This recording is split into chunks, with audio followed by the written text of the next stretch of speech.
Hello.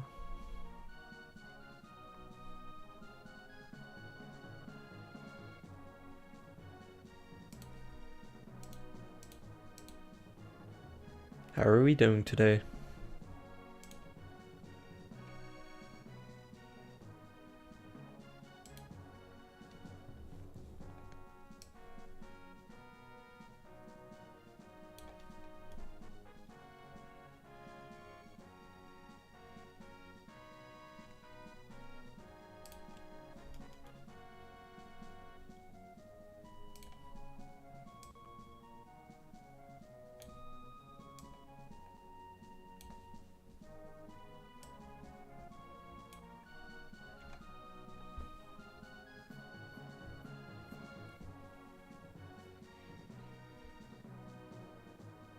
Hello.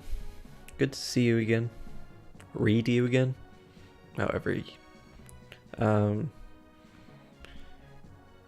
Yep.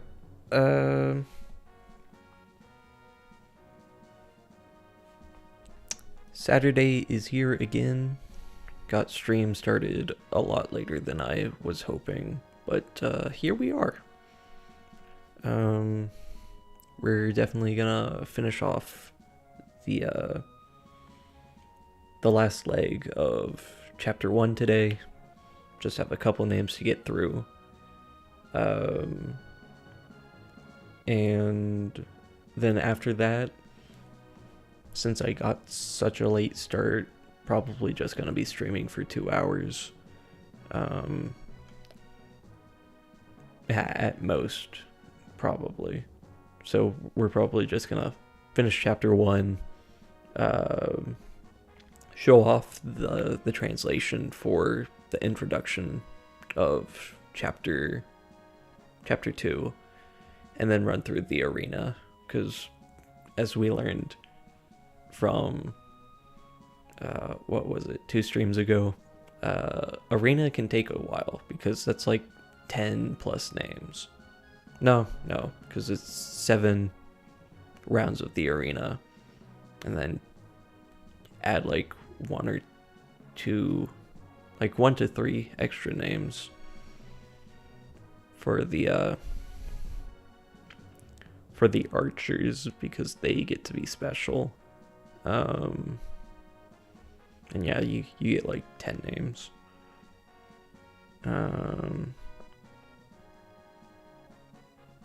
Oh, I forgot to do the introductory spiel. Let me pull up the link, because YouTube is silly and won't let me put the link in my own description, unless they change that. I haven't checked since last stream. Anyways, here is the link. So, I've said it in the past streams, gonna say it again. My name is Brendan, better known as the Psy Shyster. And I was involved in researching the names used for the Spanish translation of Fire Emblem Genealogy, the Holy War, which released last year. And I thought it would be a great idea to play through the game, since it's been a while for me to actually go through the entirety of the game. And also talk about all the localization decisions, both made by me for this project and what has been officially been done by FE4 and the folks at Nintendo Treehouse, I believe, who work on Fire Emblem Heroes translation. I could be mistaken on that. Yeah, just having a great time playing through the game, talking about names, and yeah, there's a link to the translation patch put in the YouTube chat, is pinned for readily available access. And I think let's just get right into it.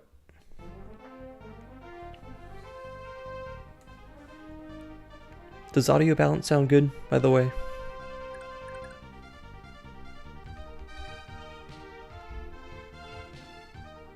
I feel like I can never get it right.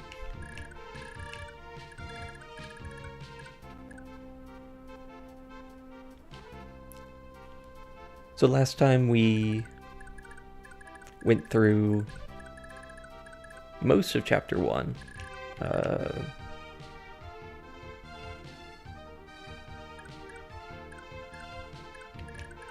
Yeah, we went through most of chapter 1.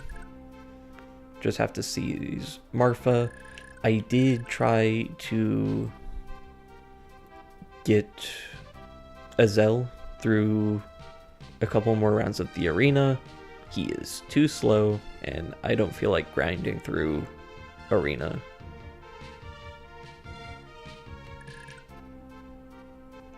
Well, I don't feel like throwing him into the arena at 1 HP for a monotonous experience. But I mean, that's kind of just what the arena is in this game, ain't it? Anywho, so I want to think, is there anything I specifically want to arrange for?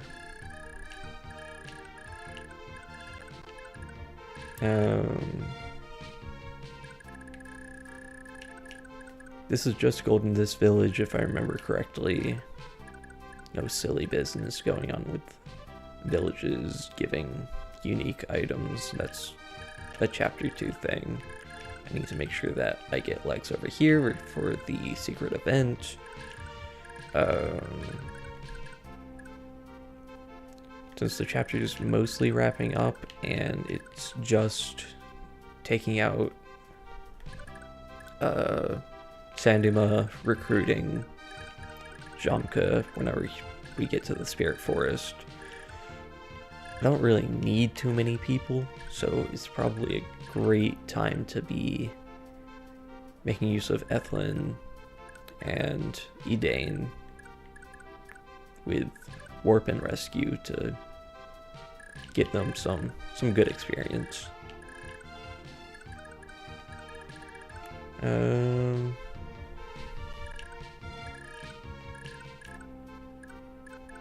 I guess I'll just get right into it and plan out the specifics after we seize.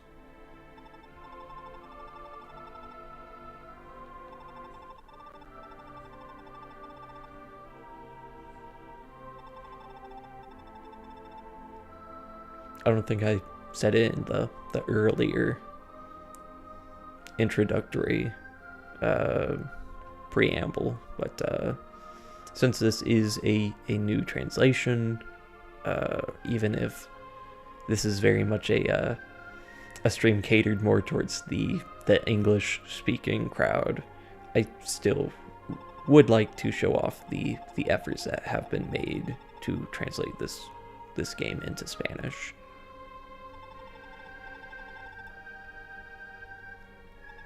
Even if my role was just a part that doesn't really involve knowing Spanish.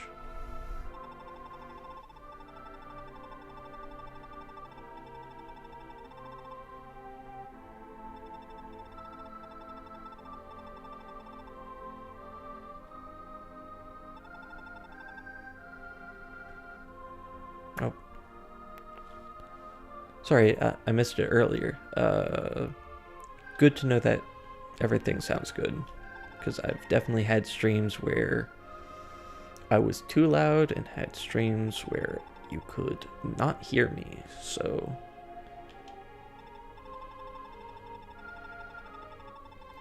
everything sounding good is just what I want to hear.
Alright.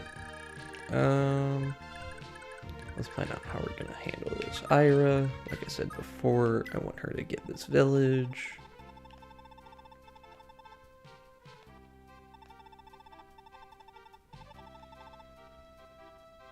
Batu and Sandima, we will talk about when they are more relevant.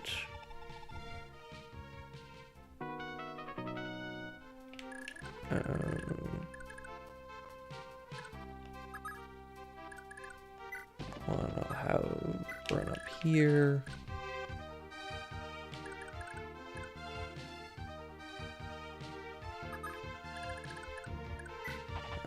Deer charge forward. Legs as well.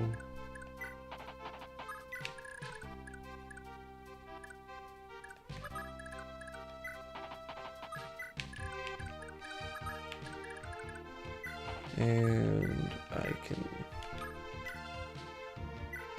heal up Deer because he is in dire need of it.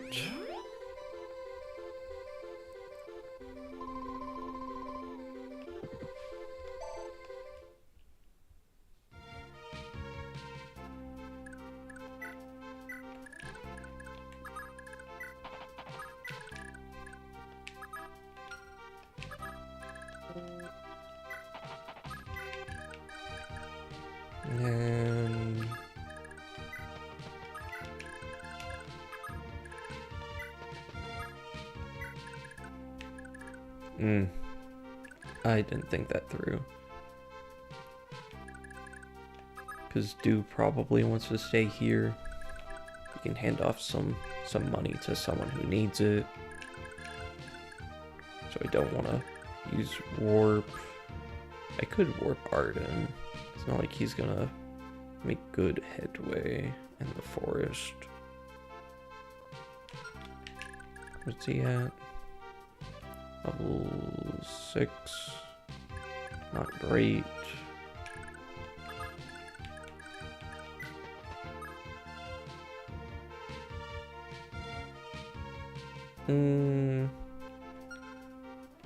I'll put him through the arena here.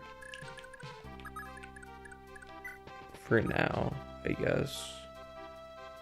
Since he already moved, it's not like he can arena this turn. Whatever. I'm thinking it too much.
Oh no, he's dead. He definitely won't talk for a whole paragraph at the end of this chapter. Nope.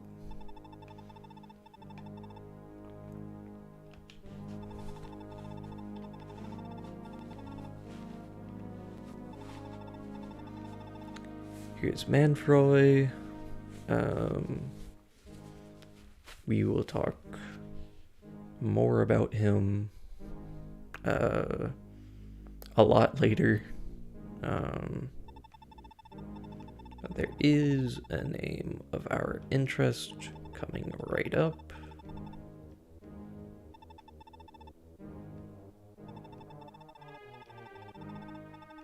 No, it's not Sigurd. We've talked about him enough. I say that like I'm not about to talk about his relevancy in like 30 minutes. So here we have Sigyn. This is the name of the mother of Deirdre. This is kind of spoilers, not really, they're about to say it. This is also the mother of Arvis as well. And there's some interesting thematic elements at play here. So, that's the wrong tab.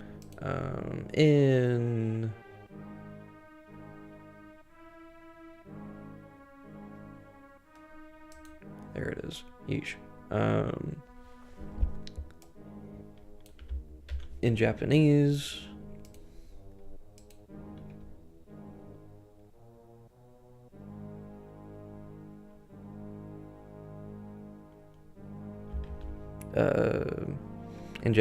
her name is rendered as such, Sigyn.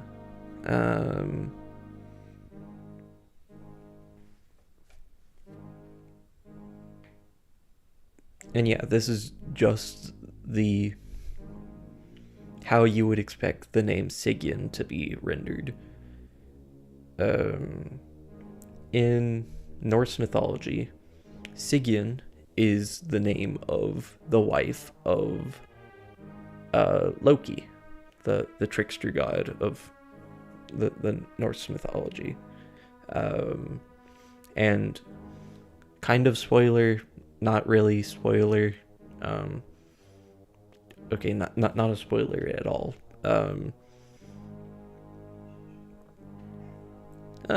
I guess spoiler for stream at an indeterminate date.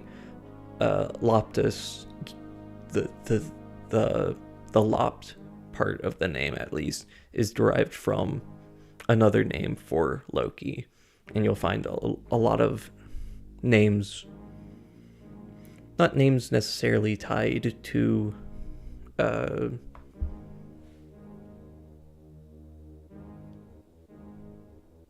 what's the word I'm looking for?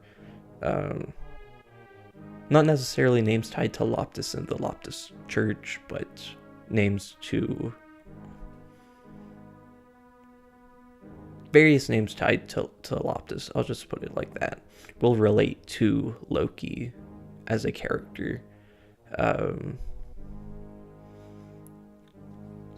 So regarding Sigyn, what you need to know is that at some point in the stories of Norse mythology, Loki is captured by the Aesir gods, which is the collection of gods that include Odin, Thor, Frigg, but are separate from another group of gods called the Vanir gods, which is where you'll find Frey and Freya, and various others. So Loki is captured, and kind of really, okay, not kind of, very brutal situation where they have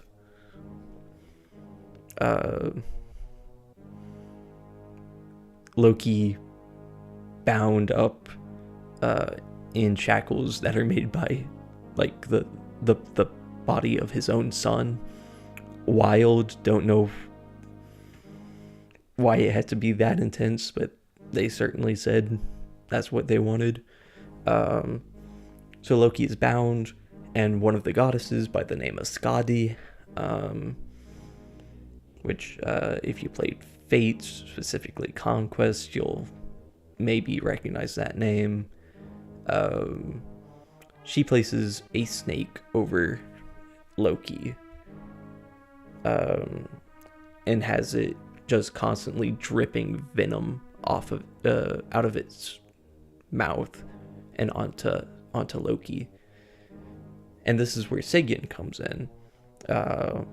Sigyn as Loki's wife.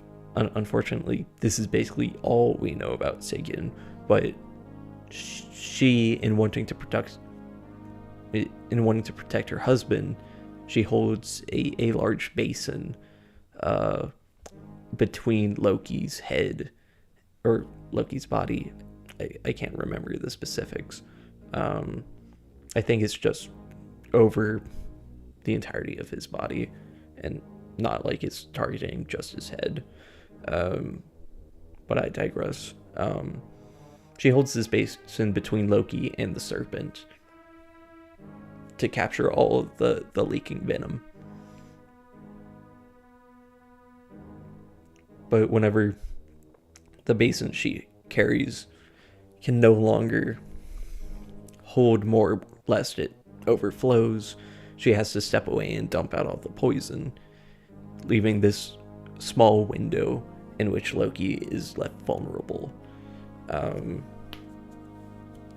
And the pain and suffering that he experiences from this venom is supposed to be so great that it is the cause of earthquakes. And then it's said that eventually there will be a tremor caused by this poison hitting Loki that will eventually allow him to break free. And that is when the event known as Ragnarok, the Twilight of the Gods, in Norse mythology is said to initiate. And so you see some elements of this being carried over into the game beyond just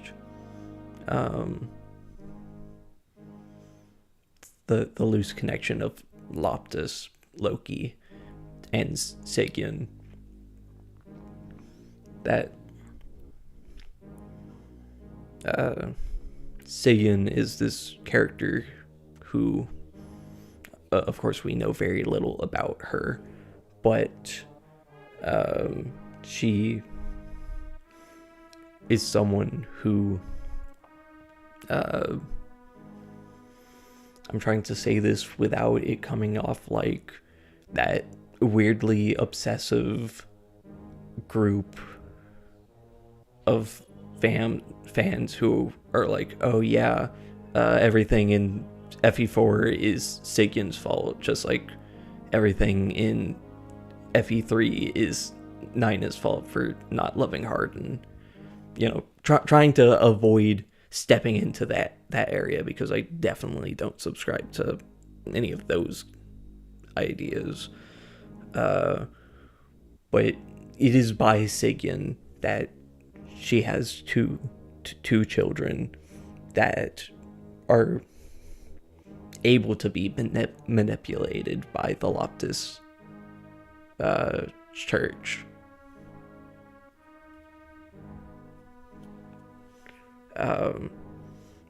Yeah,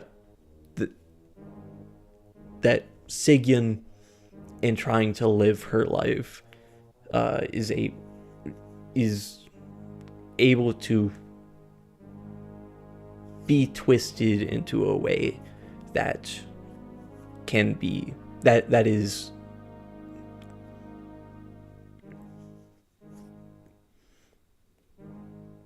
sorry, I know I'm probably making a fool of myself, tripping over myself, but I think you understand what I'm trying to say. That her actions inadvertently are something that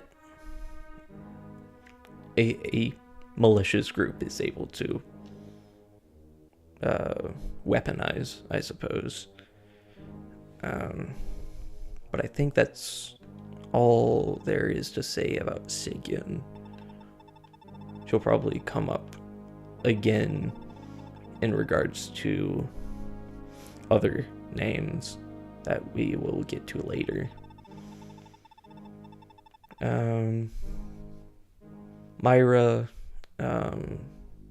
Myra, we've talked about in the first stream, I believe. Yes, whenever we were going through the chronology. So, watch that if you would like to know about Myra.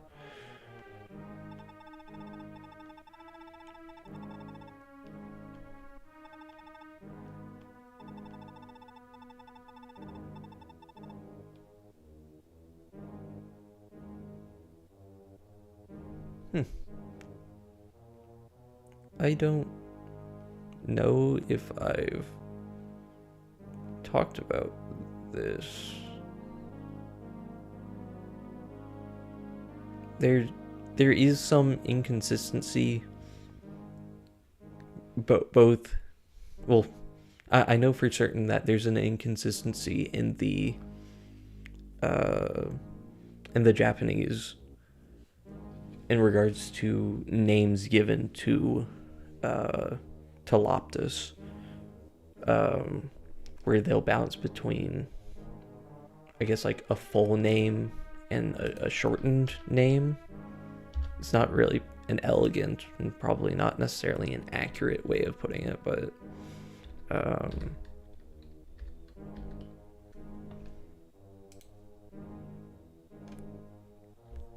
they sometimes will say Ropto,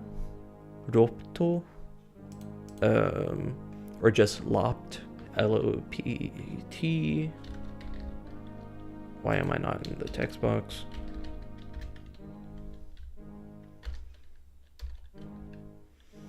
And then sometimes they will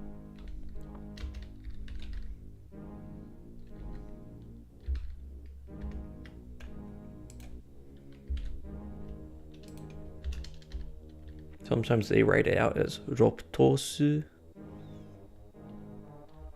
or Loptus. And I'm not really sure why they have this distinction. And like you'll find it in all sorts of places. You go to, like, I look through the Fire Emblem 4 art book / lore book. It's weird and complicated. But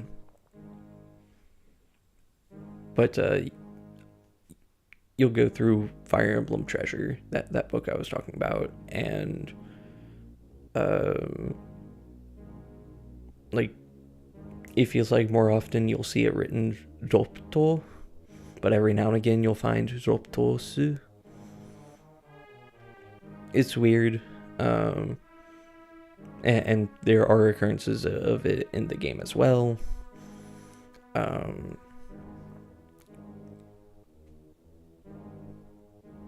I don't know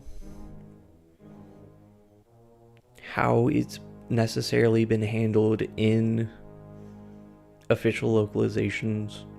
I know that they use Lopt Church in the sense of the former, but also I know that they use Loptus a lot as well, but I don't know what the specifics in regards to the differences are. Anyways, all that to really say is that in case you're not familiar with the old translations, okay, I suppose more the current translations, that being that if you're playing Fire Emblem for yourself, you're either just using Japanese or you're using Project Naga, or this if you're a Spanish speaker. But in Project Naga, they use the spelling that you see on screen right now, Loptir, which is a variant of Lopt and Lopter. Um, but I'm not entirely sure what the story is with what I'm seeing on screen right now. What necessarily the decision was. But behind using Lopt here. If that's something that's found in the Spanish version, but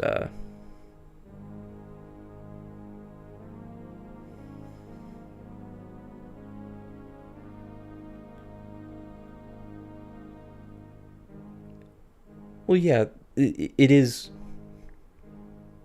Often it seems like it's distinguishing between a specific name of Loptus, and then organizations and the like become Lopt or Lopter.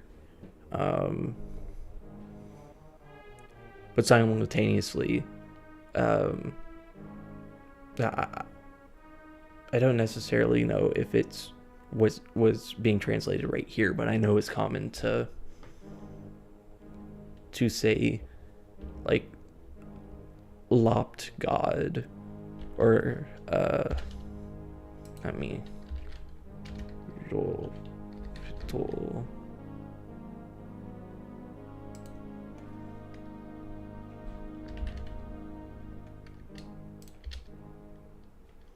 Where you'll get something like Rotokami, or I don't necessarily know if this would be read as Rotokami or Rotogami, but it literally means just Lopt God, and I'm not entirely certain if that's supposed to be like just saying that is the god of the Lopter Church, or if it's meant to be interpreted in a certain way. They do stuff like this in a few different ways, and all gets rather confusing to me. But yeah, not entirely certain the specifics going on here. I haven't looked at this section of the original Japanese text in nuance in quite a while, so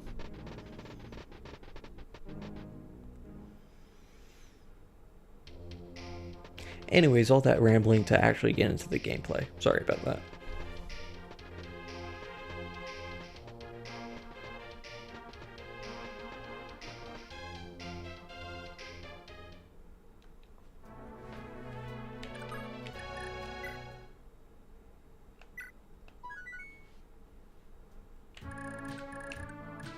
All right.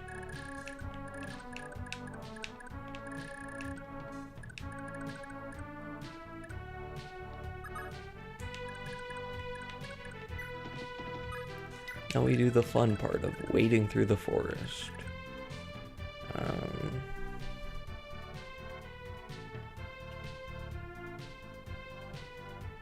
thinking if I want to heal up Alec, almost called him Lex, if I want to heal up Alec or just send him back to a village or what.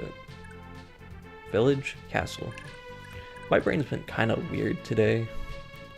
Part of why I ended up starting stream so late is just because I was tripping over myself, but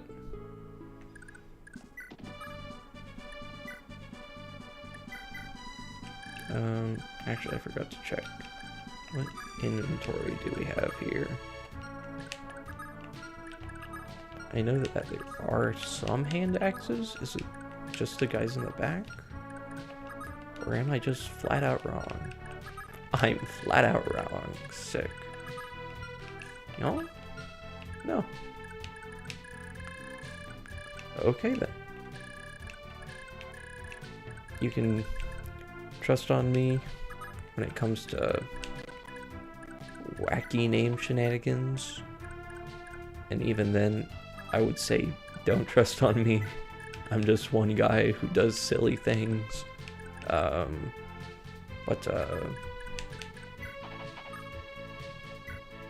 Yeah, don't trust me when it comes to remembering gameplay elements, that's for sure.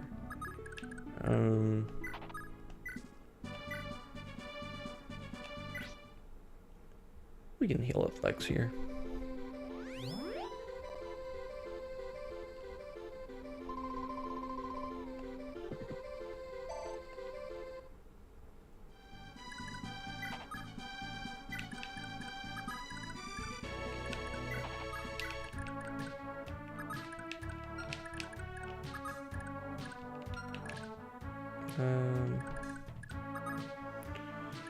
No, I need to move her at max speed to make sure that she can actually recruit Jamke.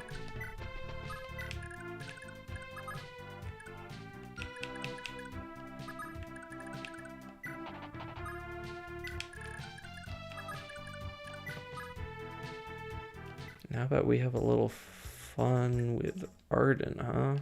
See if he can actually do something.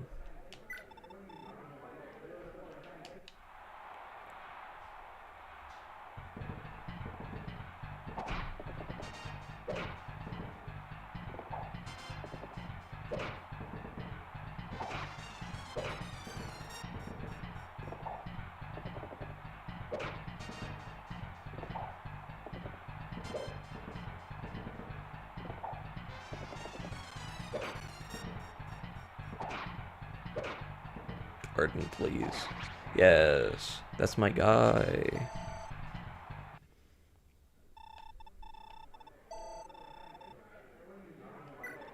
What's next?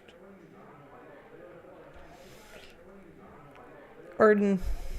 He's strong and tough. Yeah, he's strong and tough. He can do it. Yeah, great showing already. Getting doubled? No problem. 52 hit? No problem. It's fine.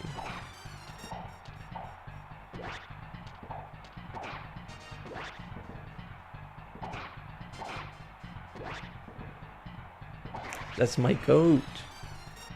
Let's go. Strong and tough. Strong and tough. Yeah. And he just gets the most Arden level possible.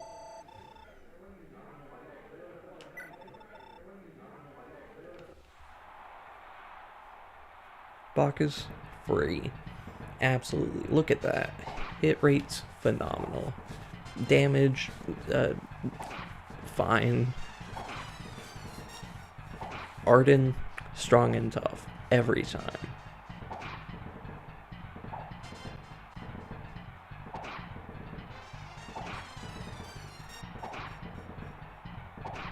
Arden, wait, Arden, don't get hit. Okay, good.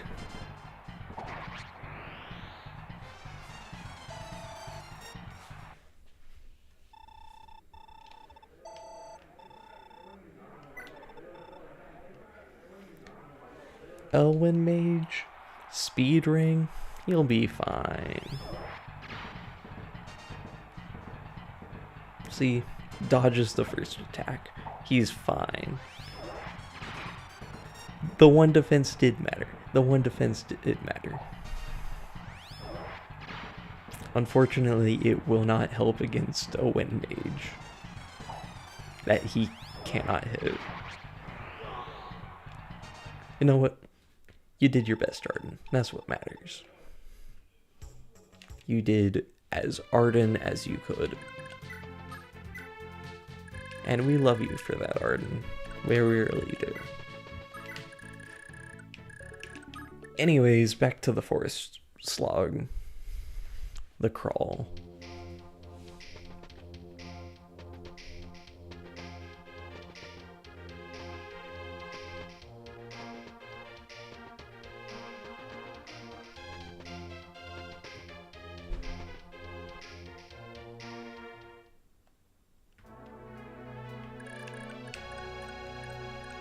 Jamke all the way over there.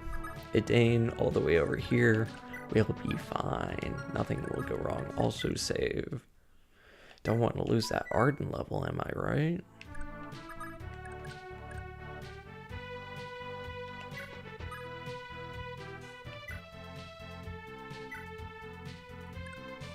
Um, yeah, might as well. That wasn't supposed to be Dane. Why did it default to the character with 1 point missing? It's fine. It's fine. It'll be fine. The forest crawl will be to our advantage, definitely.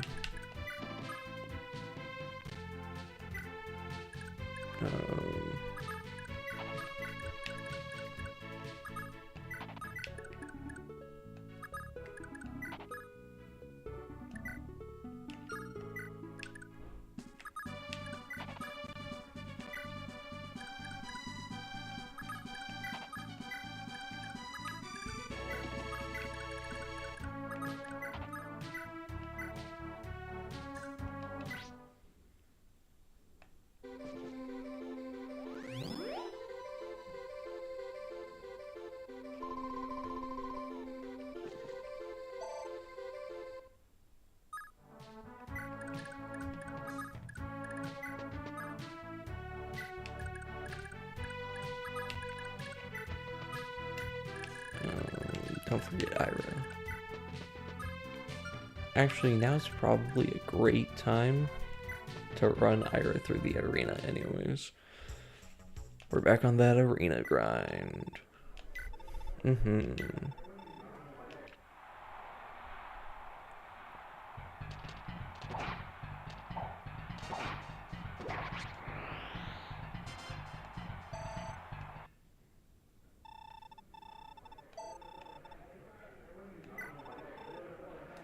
Meant to say earlier. How about that FE banner for anyone who plays? I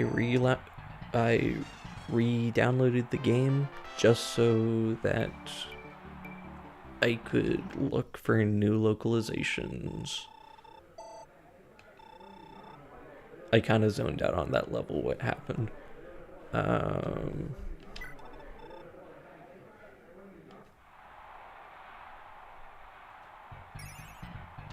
Astroproc, let's go. Misses too, that's fine.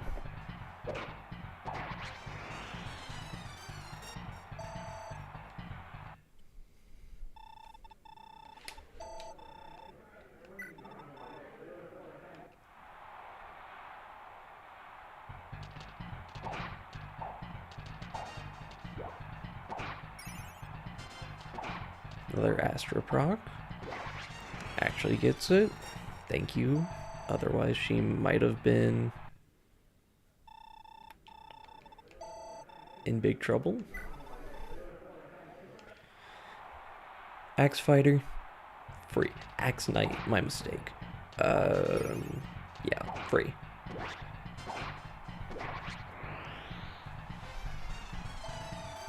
Another level up. HP, luck, Ira, what's happening?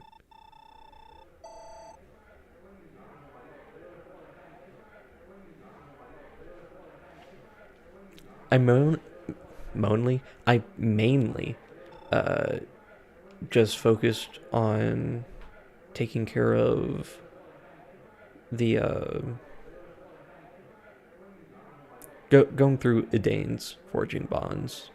Just because she's probably one of my favorite characters in this game. Also, Iris definitely lives in this. Yeah.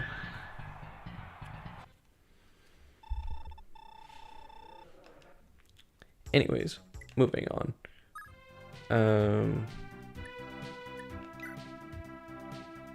Yeah, just... I really like Edane. I think she's a very neat character. So I wanted to see her forging bond conversations.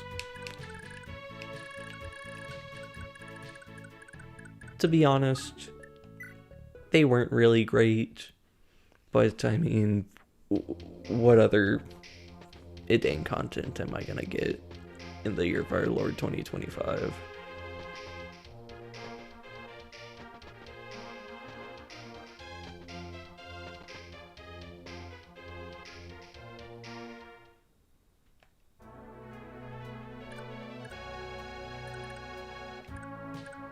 I will say,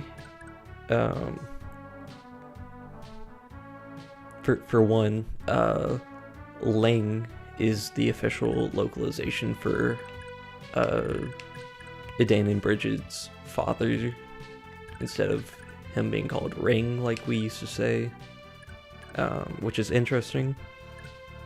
And I'm definitely not just saying that because I said Ling in my documents that I sent to the Spanish translation team.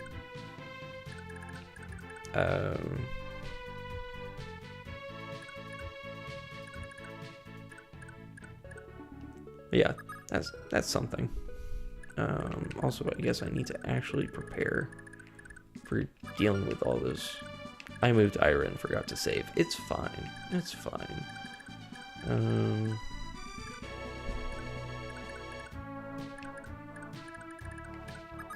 make sure the Dane's not going to be in enemy range. She shouldn't be. Quan. You probably should be a little wary about.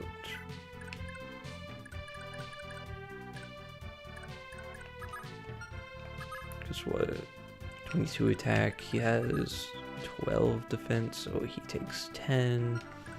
None of these guys have stats or skills other than Jamke. So we gotta be a little wary about that, but shouldn't be too bad, I don't think. Slot Nisha over here. Lex.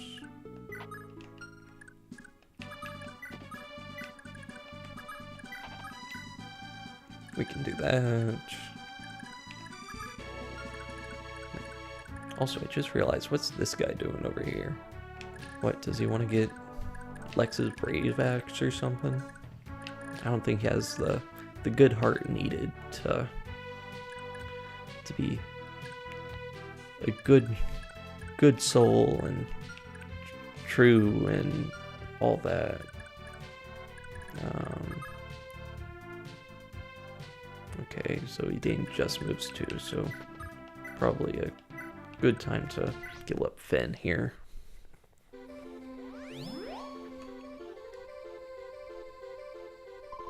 It's only 10 HP, but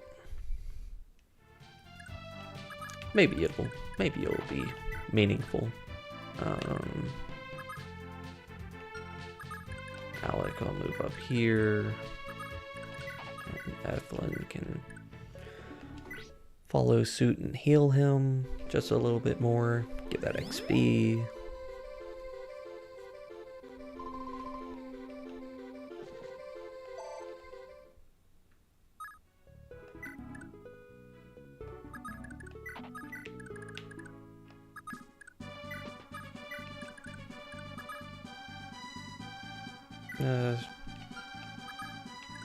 I mean, I guess I can move Arden.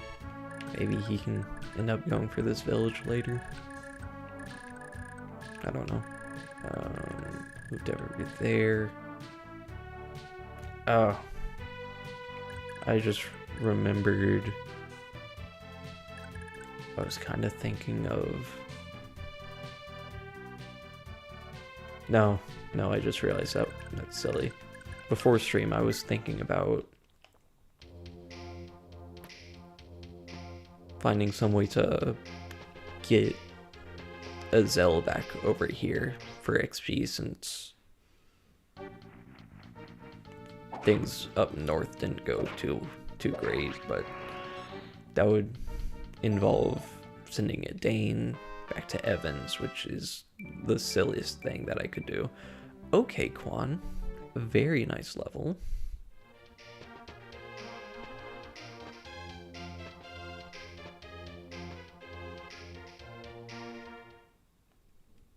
Alright.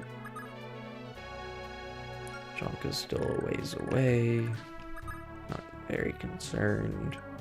Just need to stay out of this range.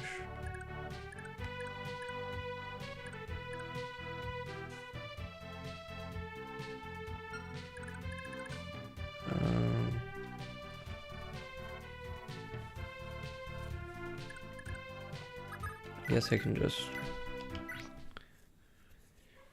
take some shots with Madeira. Should be...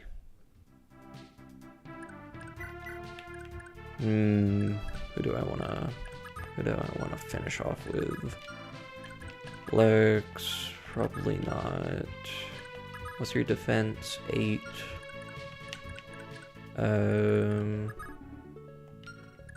I will just scooch some folks a little bit higher. Not a bad idea to get Dew up here, get some money.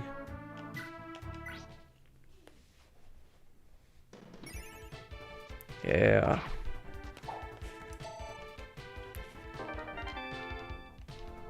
Free money. Never will complain about that. Thank you, Dew. It does kind of put at a poor position. Actually, I can maybe scooch Lex over. Actually, I'll put Lex here.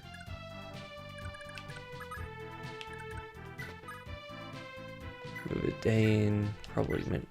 Probably should have done that at the start of my turn, but it's fine.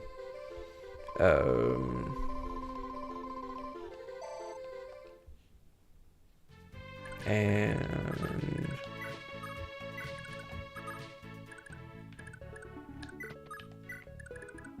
what was I? Oh, right. I was gonna have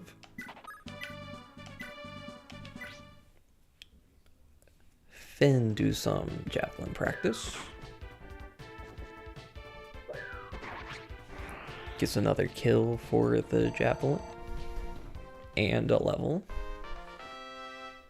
8. Just HP. Cool, Finn. I do wanna... Is it 5 kills? Alright, not bad. And the silver sword's already at 12. Checks out. 4. 1, 2.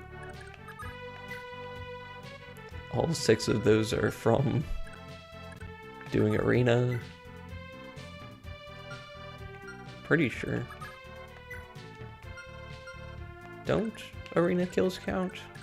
Or am I just absolutely mistaken on that? I think I'm mistaken.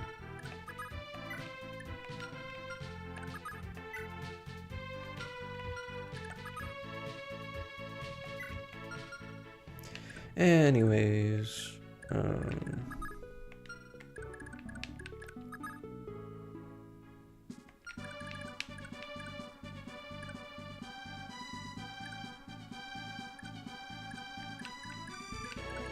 yeah, I'll scooch Dane over here.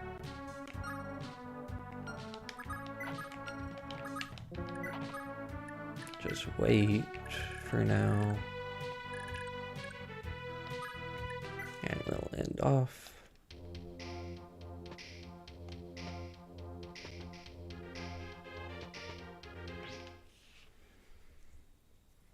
Goes for Quan.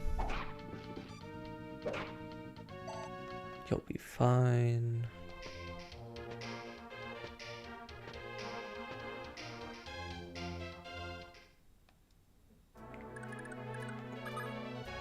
All right. At this point,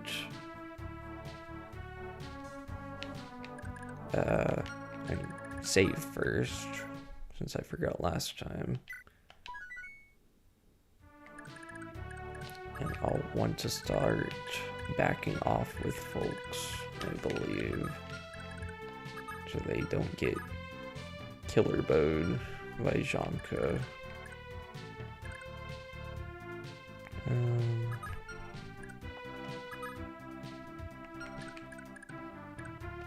Because, yeah, we can get to where Sigurd's standing just fine.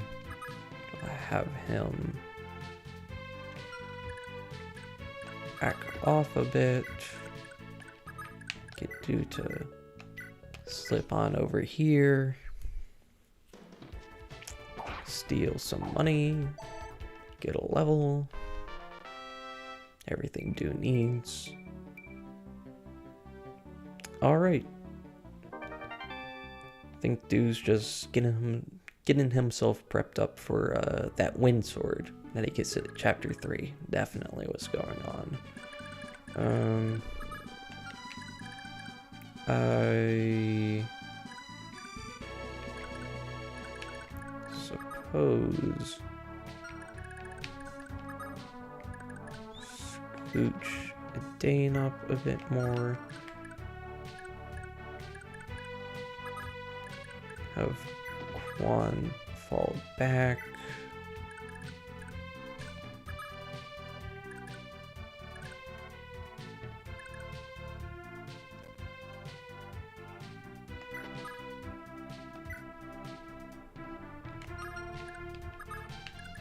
Yeah, I think I'll move a Dane over here. Give a heal to Ira, so she can be not in big danger.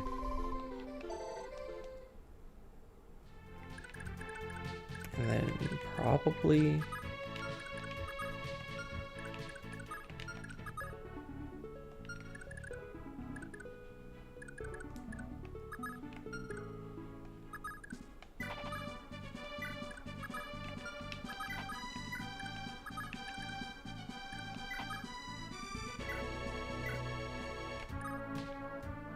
yeah, I'll just do something like that. Arden, sure, keep walking.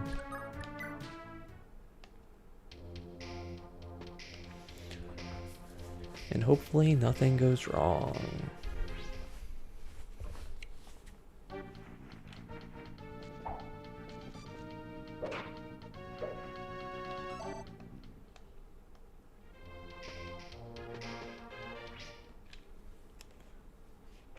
Then we'll be fine. Gets the 57% dodges. Right. Jamke is very close, which is not really good. I will make a save on a new slot.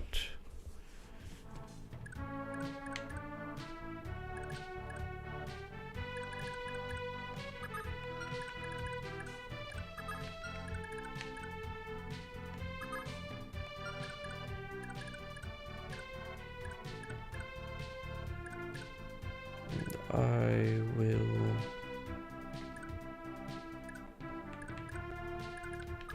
have Madeir take some shots here.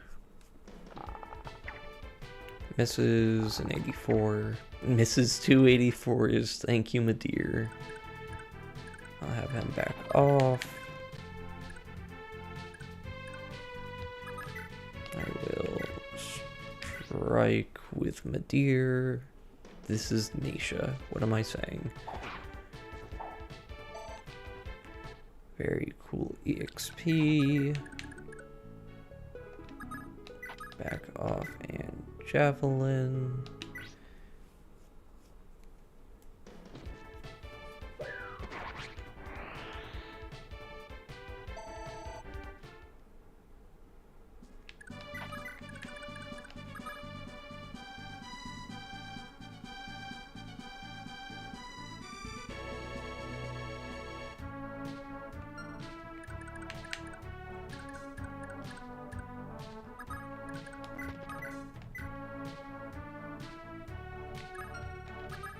What's his hit rate? 58, not bad.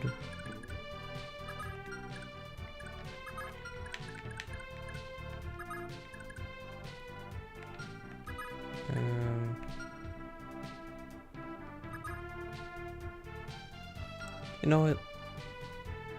I was so adamant on sending Arden down here. He can tank arrows from Jamke fine. He can get good EXP here. I'm treating him dirty. Okay, I was thinking about treating him dirty. I'm sorry, Arden. I should believe in you more. Get more money.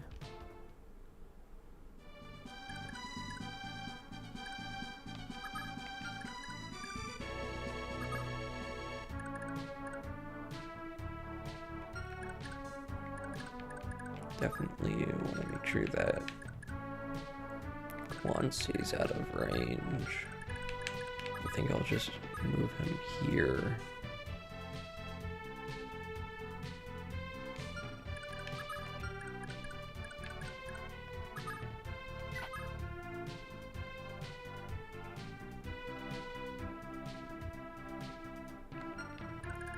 Let's think.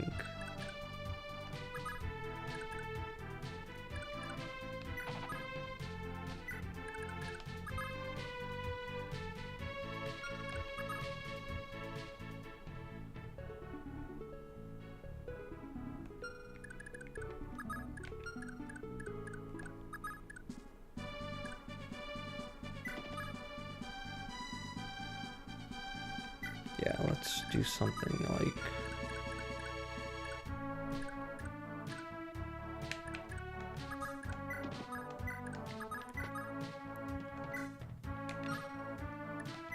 something like this.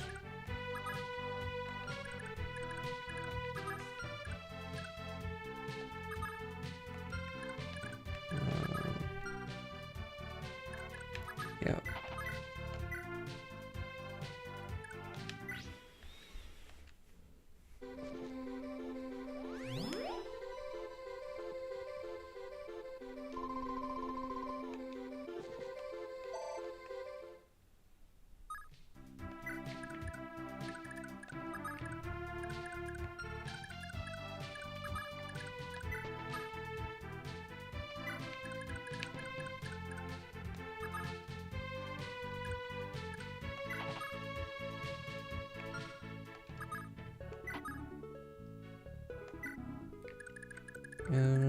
Yeah, that's everything. Alright, Jamke, please don't do anything rash.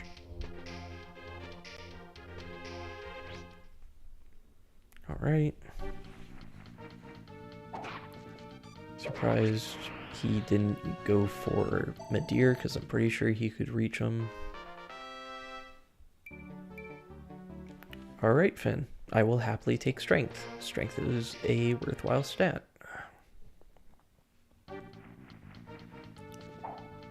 Lex is fine. Gets that wonderful Paragonic XP. Okay. Jamke, what are you doing? Jamke, what are you doing? Okay. Let's go back. It's fine. Everything's fine.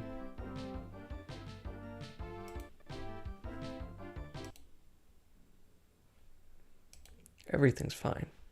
Nothing went wrong.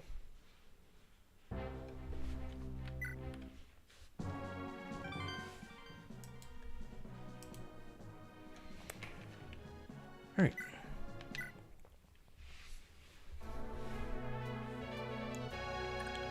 Let's try this again. Okay. What did I start off doing? I started off using Madir and missing everything. So instead, I will... yeah, I'll chuck a javelin here. And then I'll chuck another javelin here. Okay. Finn just took Madir's misses. Cool.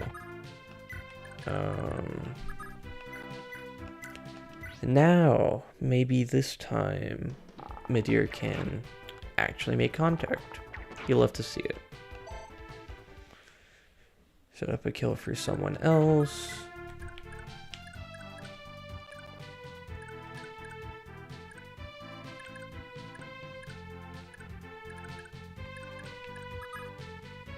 Oh. Oh no. I see a wonderful opportunity for Arden EXP. And as always, Finn was being such a gentleman in making sure that he didn't take it from him. Everything makes sense now. I'm gonna take Lex away this time, and hopefully everything will be just dandy.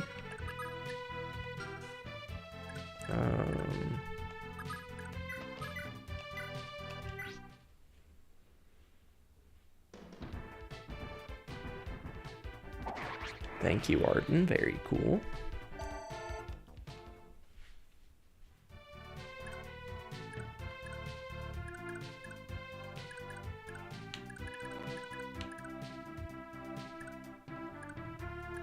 Right.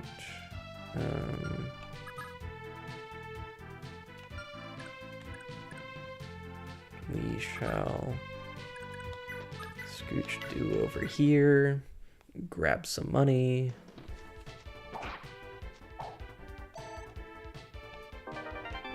Thank you.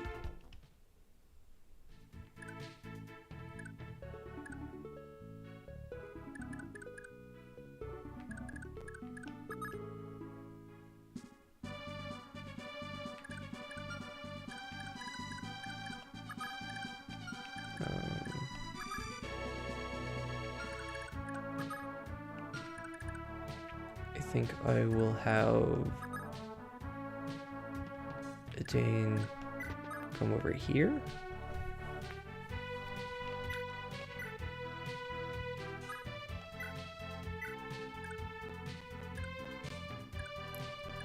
No one's really needing, but it is some delectable EXP.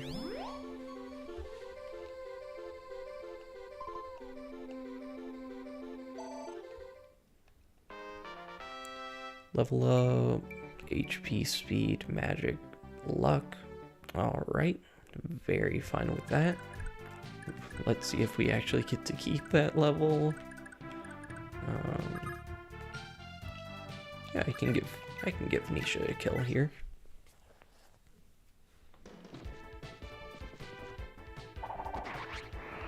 The classic unnecessary crit.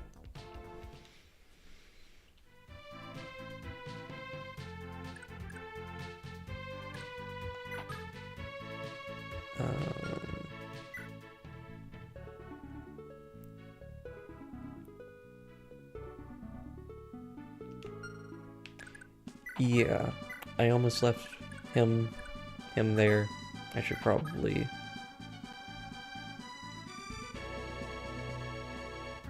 do something like this. That's a good idea. And hopefully everything's fine. Lex is still in range. Ethlyn should be fine up here, I think. And Ira, do I want to move Ira? Definitely scooch you over, and can I... one sec.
Alright, sorry about that. Something popped up that I wasn't expecting, and yeah, anyways, FE4. What was I doing? We are stressing about Jamke, right?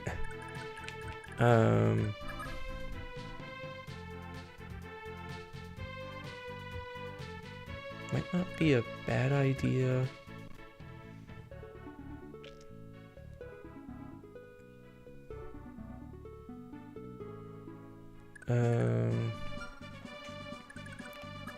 What am I thinking?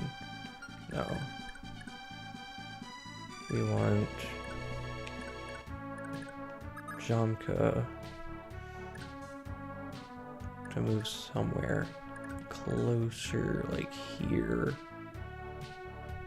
or here.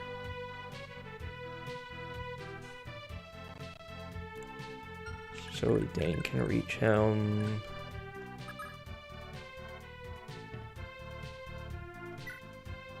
I guess I'll just leave Sigurd there.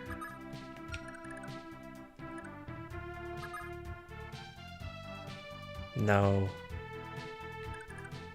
No, I should put Ira here. I should have put someone here because Quan is in quite a bit of danger if he were to get here. Ira should be fine. She won't proc Astra since she's getting attacked at 2 range. If she does get bowed down.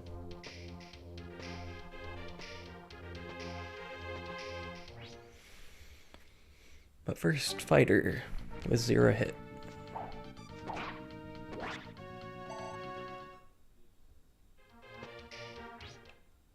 Wait, this might be great. I do find it fairly interesting that they didn't give Jamke a special dialogue when attacking Du. Also, is Du actually gonna die here? Du's actually gonna die. All that waiting, all that suspense, just for nothing. Classic. Classic. What was I doing? Right. Here we go again.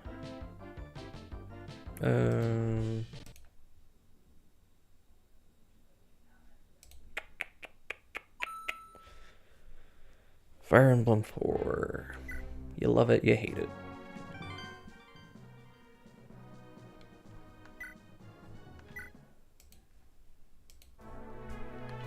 Right.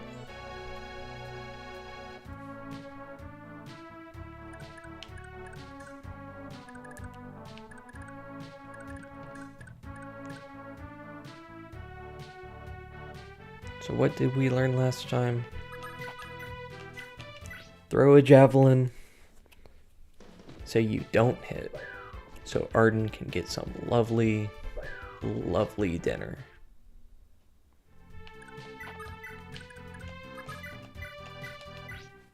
And Midir can get experience too, I guess.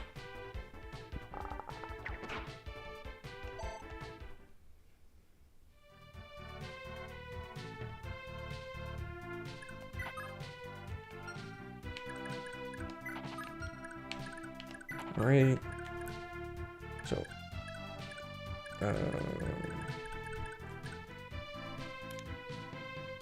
We've also learned that we're not getting this guy's cash with Du. He can pickpocket someone else.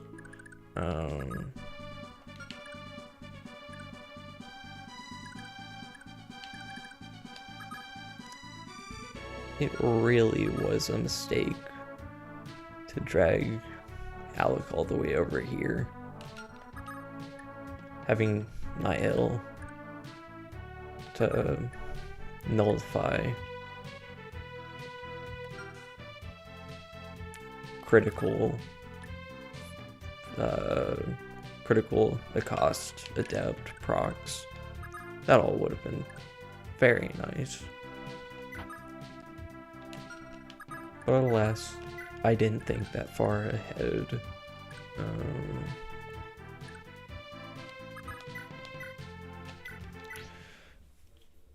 I'll just finish this guy off with Nisha. No money for me. No, I'm gonna regret saying this. No money for Misha. Wait, that's a Thracia character. Bad joke. Bad joke. New joke. Me. I'm sorry. Self-deprecating humor runs in the family. What am I doing? I am moving over here and having Ethelyn heal up her hubby.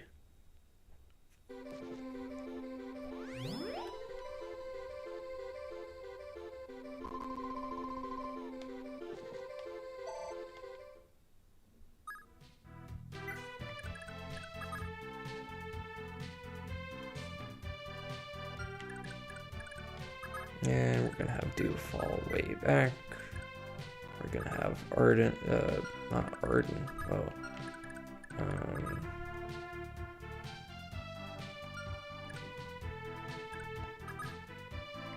Well, I can just throw Arden here, and that'll work. Get him a good old-fashioned Arden level up. Not level up, what am I saying? Good old-fashioned Arden EXP. Put the Arden place there, I can scooch him over there.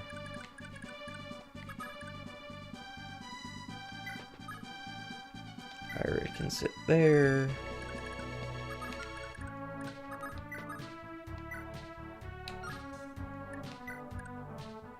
And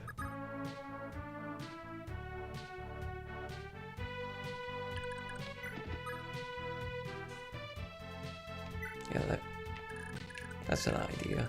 We can see how this goes.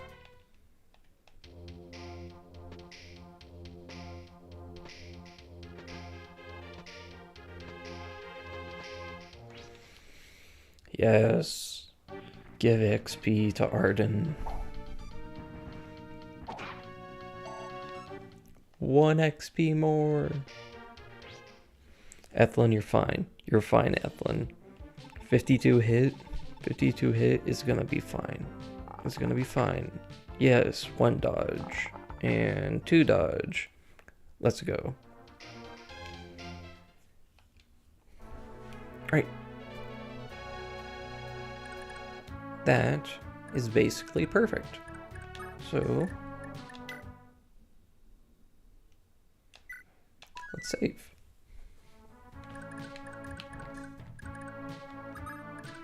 Arden, let's have him scooch up here, get himself some lovely EXP, and a very Arden sized level up, please. HP, strength, defense, you know it. That's what a good that's what an Arden needs. That's what an Arden needs. Yeah,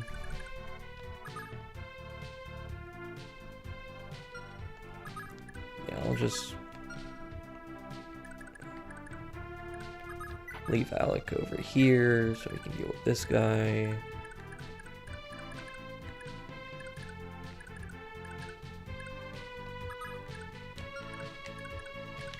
Bring up Dew to get some money.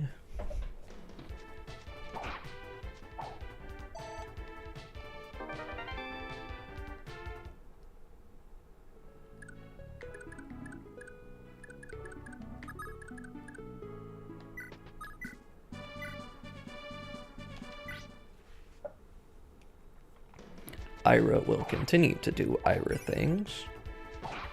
Case in point.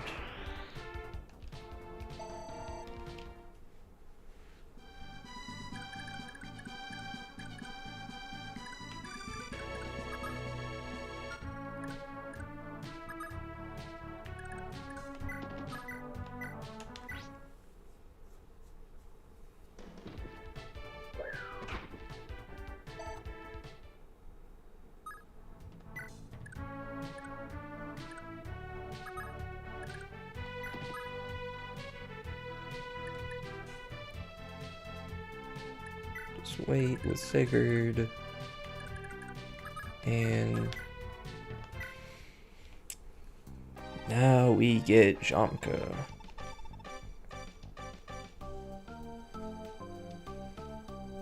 Alright. No, I'll go through the dialogue first. Then we can talk about Jamke.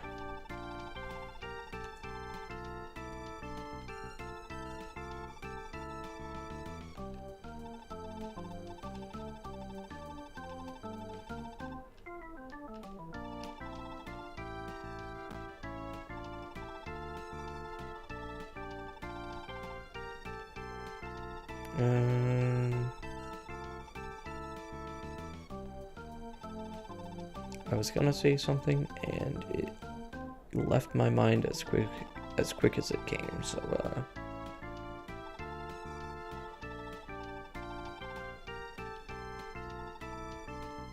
how about that conversation, huh? Anyways,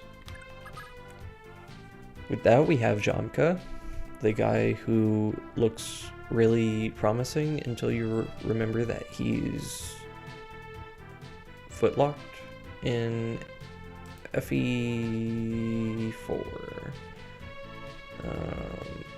So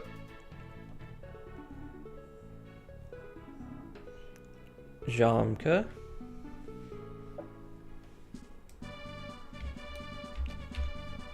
has his name written as such in Japanese, Jamke.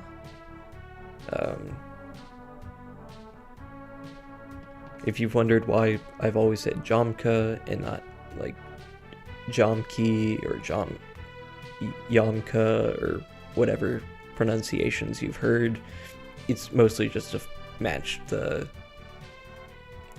Japanese rendering.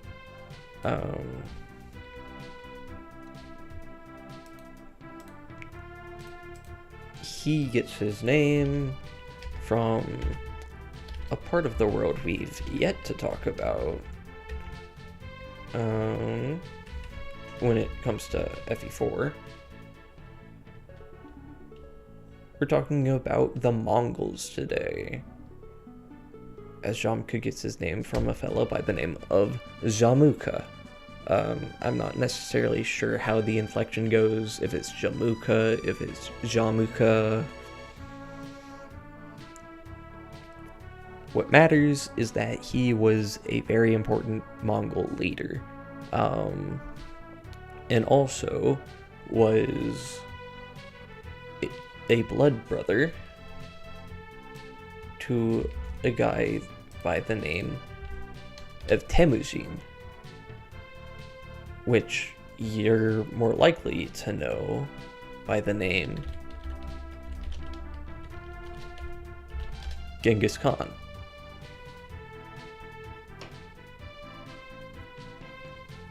Jamke and Temujin were, from a very young age, very close with each other. They were called blood brothers for a reason. But with time, they ended up becoming bitter rivals that were competing for the unification of the Mongols.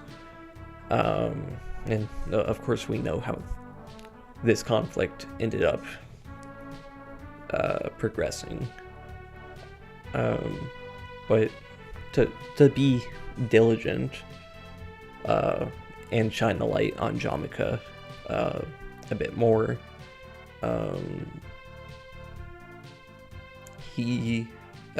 Jamke held the title of Gur Khan, or perhaps it's Gur Khan. I'm not entirely certain. This is a part of the world that I'm very unfamiliar with. But he would be placed as the leader over 13 of the Mongol tribes, and the majority of them were very much anti-Temujin. They were opposing forces, despite Jamke once being very close family, or very close friends, almost like family. However, in an event called the Battle of the 13 Sides, I will also put the more traditional name of it, which I'm not even going to attempt to pronounce because, I mean, just look at that. Irish, I can handle. This, nah, not so much. But in this battle, Jamke was betrayed by his own men, and was captured. And whenever they presented their captured leader to Temujin, they were swiftly executed, because one of Temujin's main codes that he set in place in his domain was that one should never betray their Khan. But that said, he did just get victory handed to him on a silver platter, and there was no more opposition. Okay, obviously not, but he had won the battle by having Jamke subjugated, and he was able to unify the Mongols.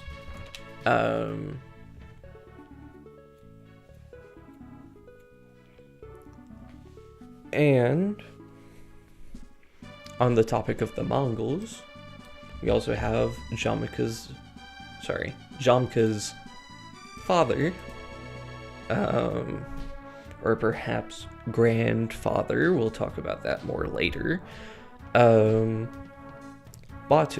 or as Project Naga erroneously called him, Bator. Not really certain what they were going with that one. But in Japanese, Batu's name is rendered as such, Batu. Not far removed, sorry for bumping my mic, not too far removed from what we're familiar with.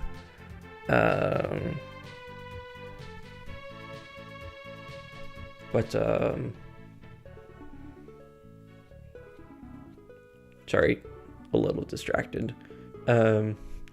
Batu gets his name from, you're never gonna guess it, Batu Khan. This is the name of the grandson, one of the grandsons of Genghis Khan. We all know Genghis Khan. Part of his DNA is basically in the majority of the world at this point. But Batu Khan, descendant by, 2 generations, and the founder of what's called the Golden Horde. To give a bit of context,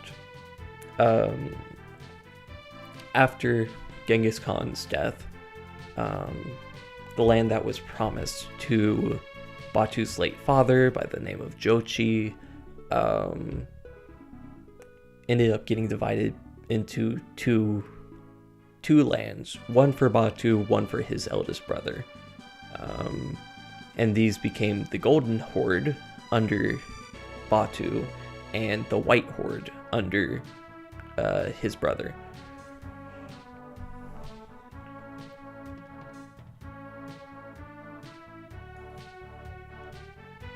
And while Batu was a greatly respected leader of his people, and the Golden Horde in time, not under him of course, but in time would evolve to become the Mongol Empire. It's been said that Batu, quite counter to the peace-loving Batu that we see in Genealogy of the Holy War, was said to be very feared by even his own people, simply because of his brutality and his clever tactics in warfare. He, like a lot of the Mongols at this time, were seeking to widely expand their domains, with Batu invading parts of China, Kievan Rus, which is the predecessor to Russia, and parts of Europe, Eastern Europe, like Hungary.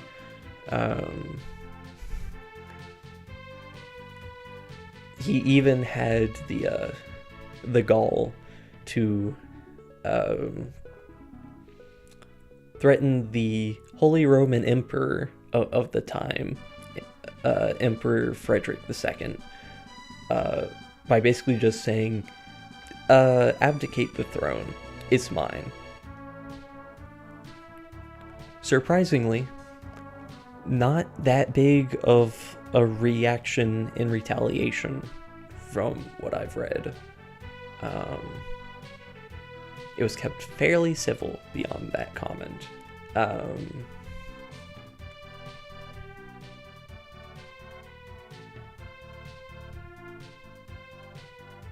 It doesn't... From what I've seen, these names unfortunately don't seem to tie in too greatly into the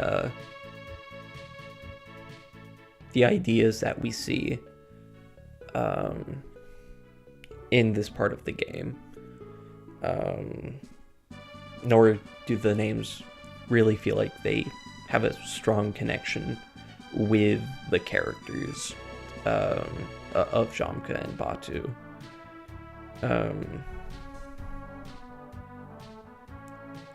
With Batu, you can see something in the fact that the historical Batu Khan was invading Europe, and in this game, it's Batu who is king over Verdane, while it is invading Granville, which is Europe, influenced primarily Germany.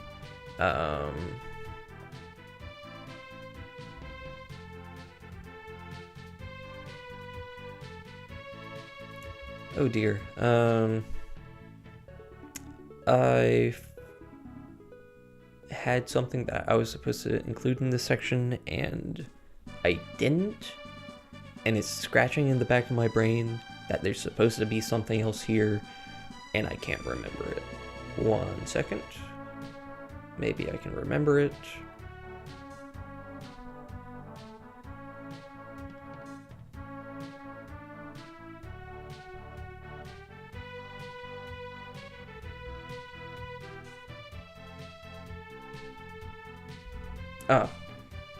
It clicked. Minor connection is that it's not really explicitly said in the game, which is really weird, but based off of information that we found, or that can be found in Fire Emblem Treasure, the art book, lore book thing that I kind of touched upon earlier this stream. The land of Verdane is stated to, or it is suggested to have been a land of just various tribes that were only united under Batu. And you see a bit of this touched upon at the end of the game, whenever they're talking about what became of Verdane after the time skip, where it said that there's multiple clans that are vying for power in the land. And it feels like the use of Jamke and Batu's names here specifically, if anything, they may be trying to invoke that idea in reference to two major unifiers of people that are related to Genghis Khan, you know, the great unifier, but they're not specifically referencing Genghis Khan. There's something there, but it's fairly loose strings attached there. I do want to note that it's very possible that they made a very classic blunder with these names, in that they may have been conflating the Mongols and a similar nomadic people of Eurasia, being the Huns, which are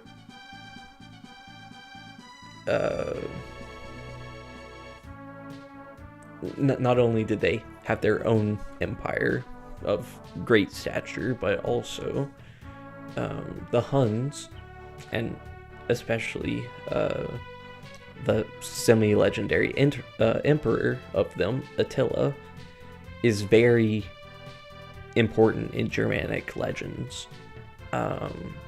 Most notably in the Nibelungenlied, which is one of the stories about Siegfried, which you might also remember from a prior stream, is a version of the character Sigurd.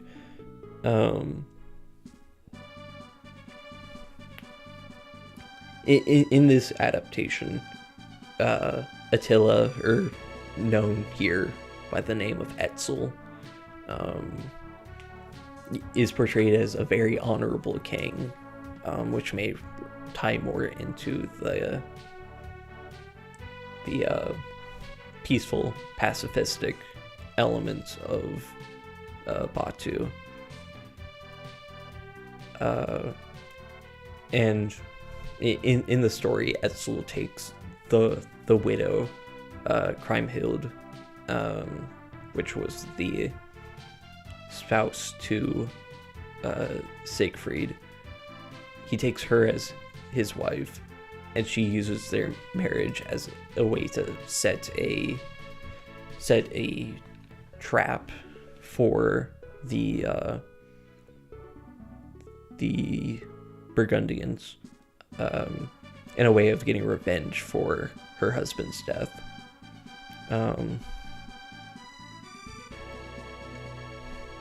Yeah, we'll probably end up talking about that more a bit later in the game, because, believe it or not, a story relating to Sigurd has a lot of relevance in this game.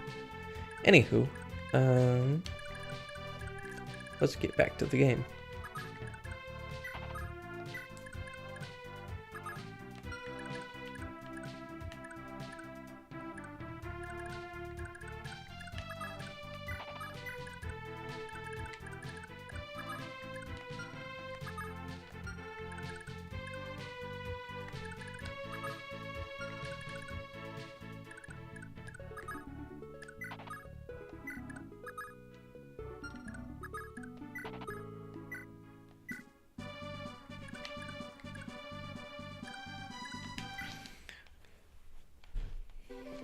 Going back to something that I kind of made a nudge at,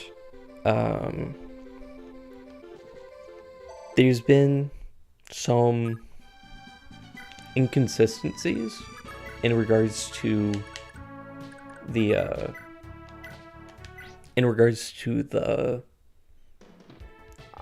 pedigree of Jamke's character.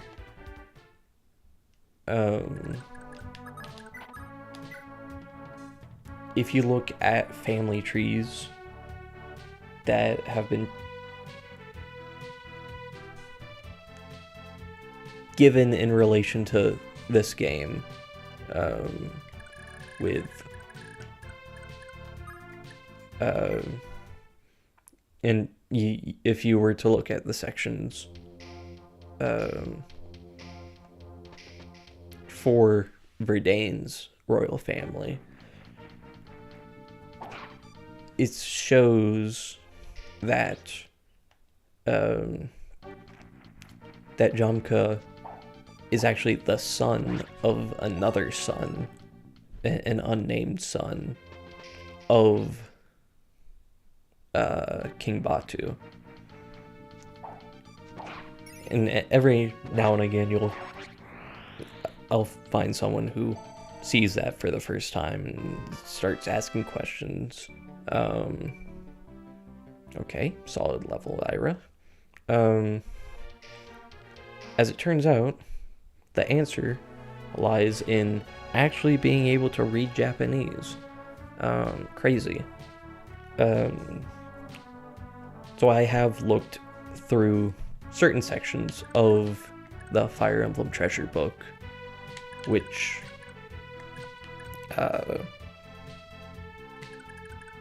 has a whole lot of lore talk in regards to this game, going so far as to talk about the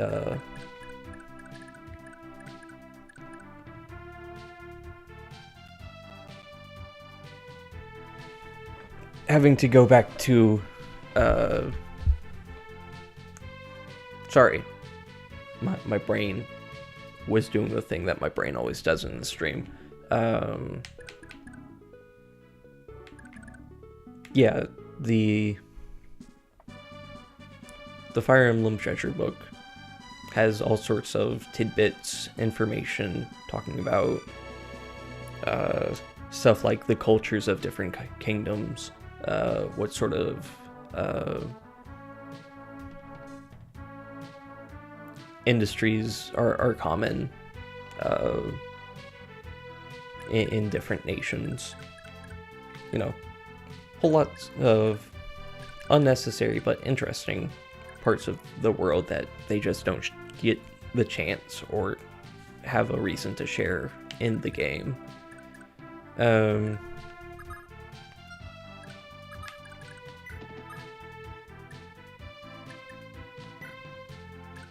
But yeah, when you go through the section on Verdane, it actually mentions that Jamke is in fact the grandson of King Batu.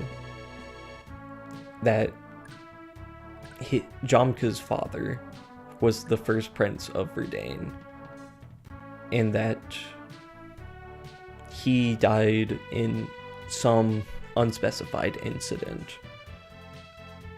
And Batu, in response to that, adopted Jamke as his youngest son, but continued to give Jamke the inheritance of his father, meaning that Jamke would be next in line for the Verdane throne. Is very odd. They don't really have anything to specify that in the actual game itself. For the best you get is Jamke using a word to refer to his dad, to refer to Batu, that's sort of ambiguous in that you can interpret it as meaning dad or grandpa, but like 99% of the time that you see that word is going to just be dad. So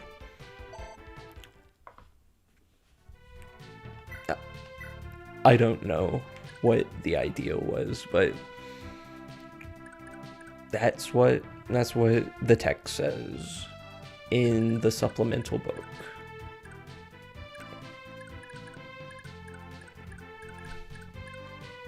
Anyways, maybe my brain can actually play the game now that I've stopped yapping. You can steal your money. 17.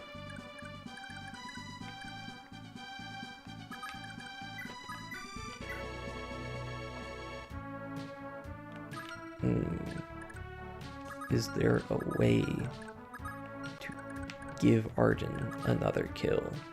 Not like he'll level up off of it.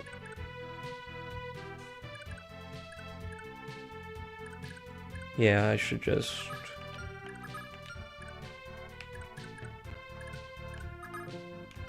Right, that's dense forest.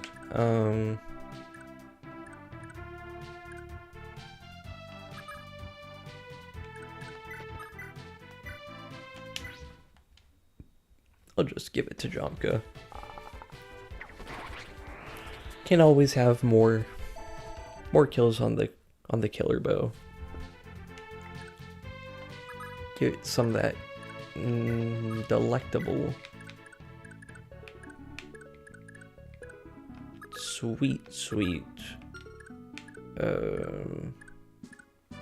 increased crit rate.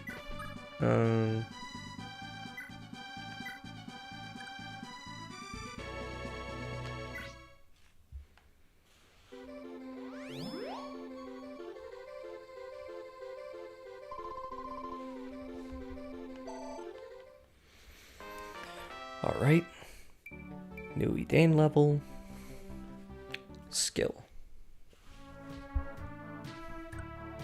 That's fine, that's fine.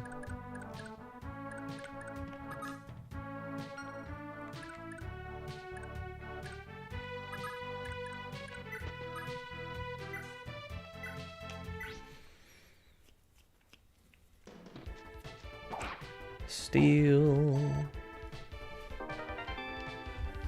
Got some more money. I guess I should start thinking. Well, I wanna have run off and get this village.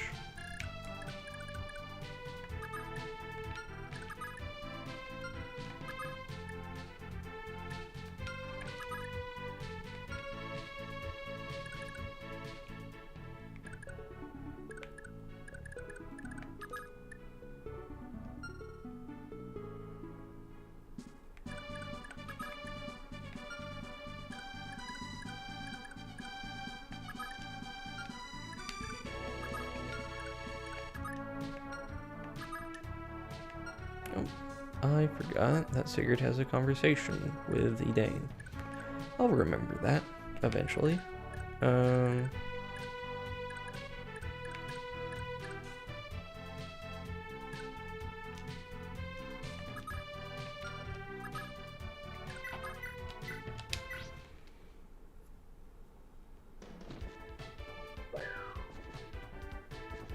Fen, can you hit one of these? Cool. Oh, how sweet. He might be feeding a kill to do.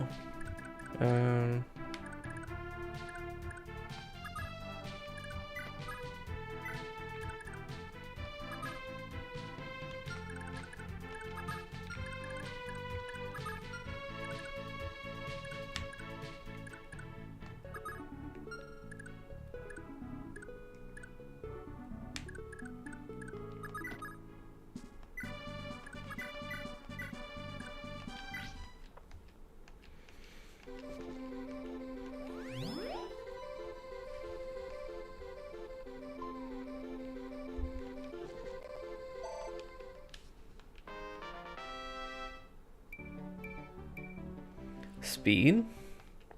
Love to see it.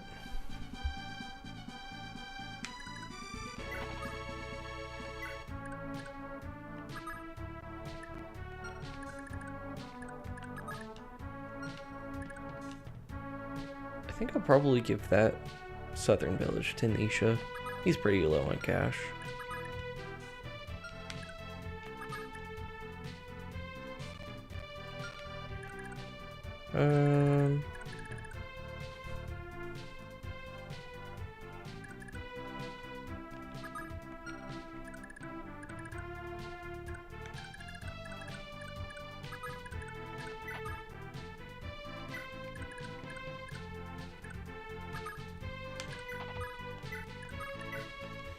That's fine.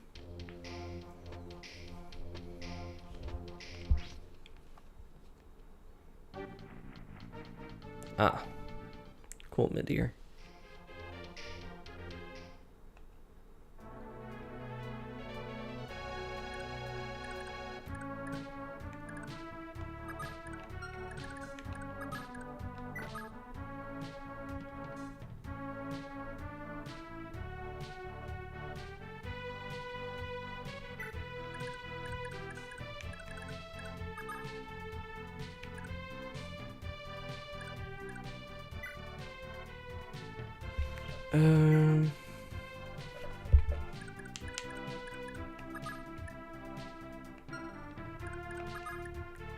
Yeah, you've had your money stolen.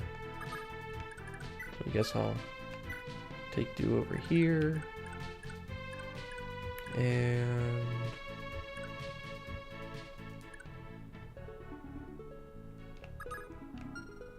Deer could get the kill. Fen could get the kill.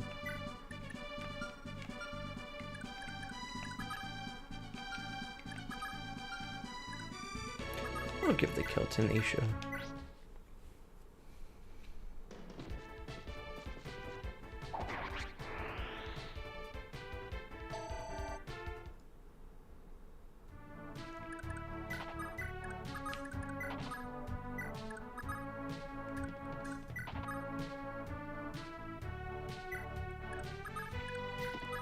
And I do believe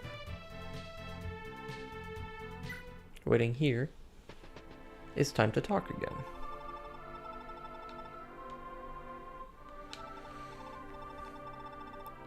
Here we meet Deirdre again, and this time she's going to stick around.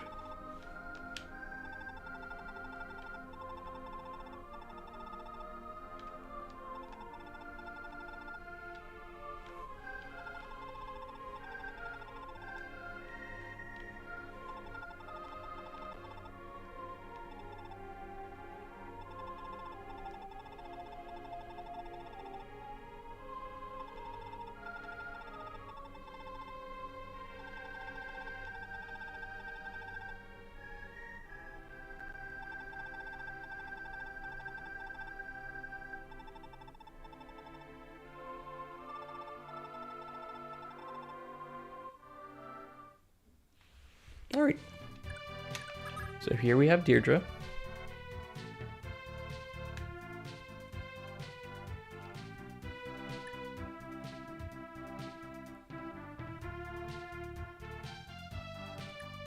And Deirdre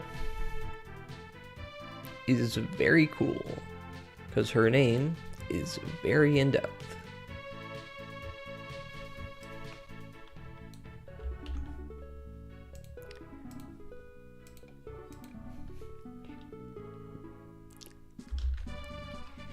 Yeah, she rummaged around in the forest and found a silent staff.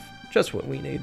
In Japanese, her name is written as such. Deirdre.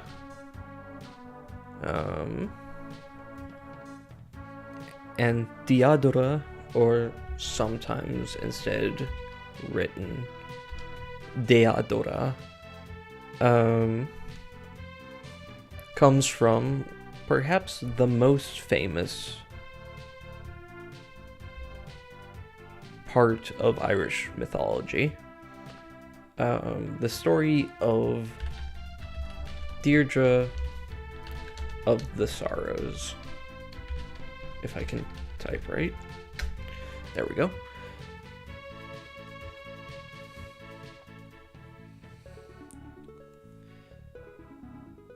And the parallels between Deirdre's character And the story of Deirdre of the Sorrows is very, very intentional.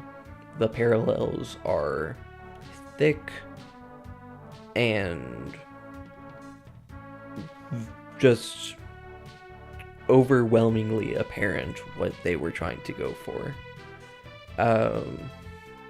Originally, I was kind of thinking I'd keep this short and just post an incredible, just impeccably handled Reddit thread from like a few years back that basically nailed everything.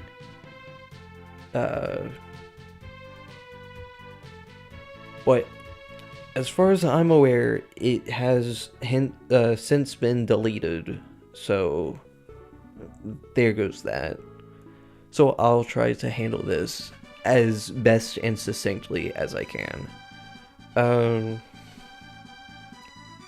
In the myth, Deirdre is born with a prophecy that she is to become a beautiful maiden, one of the most fairest women in Ireland, and thus she will be desired by many, and that her birth will be the cause of much spilled blood in Ulster, the land she was born in.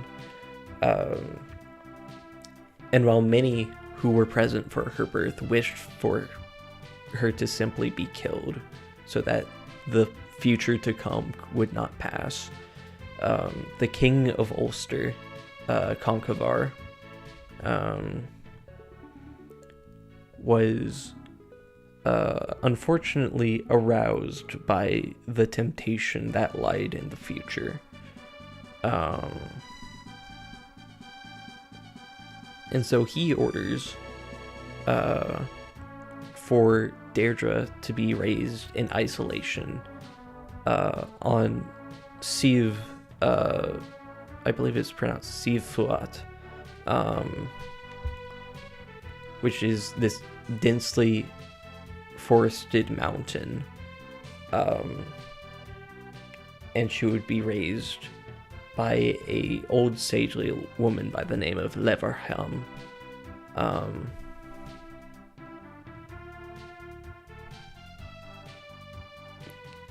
And as she grew up, she had, I believe it's supposed to be a prophetic vision of the man that she envisions her ideal man to be, the man that she would love.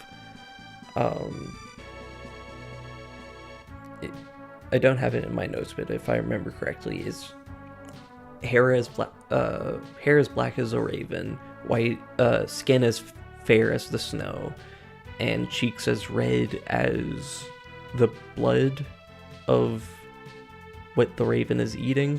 It's supposed to be this just all encapsulated in the imagery of a raven hunting, if I remember correctly. And the old woman Leverham tells Deirdre that the man that she seeks exists, and his name is Nisha, an Ulster warrior and poet. And the two would elope and would flee to Alba, or Scotland, in secret. And eventually the king, Conchobar, would learn of this and was not happy. I mean, obviously. And so he managed to track them down, and after locating them, he sent the much trusted former king of Ulster, Fergus MacRoch,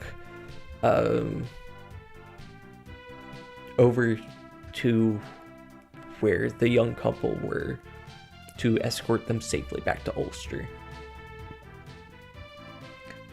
But in truth, a trap awaited them. Once Deirdre was brought back and safe and was separate from her lover, Nisha and his brothers, we talked about in a prior stream that our Nisha and the rest of Sigurd's Knights are based off of Nisha and his brothers, would be targeted by the soldiers of Ulster and killed. Deirdre would then be forced into being Conchovar's wife, which was a fate that she would rather die than accept. And so we see so many elements of this paralleled in the game. Deirdre is born with the dark premonition over her head that she must remain in her village lest that a catastrophe would occur. And she's raised in this hidden village in a forest by an old sage, a sagely woman. And despite the warnings that she is given, Deirdre decides that she wants to go with her heart and marry Sigurd, until she's taken away, and she ends up being,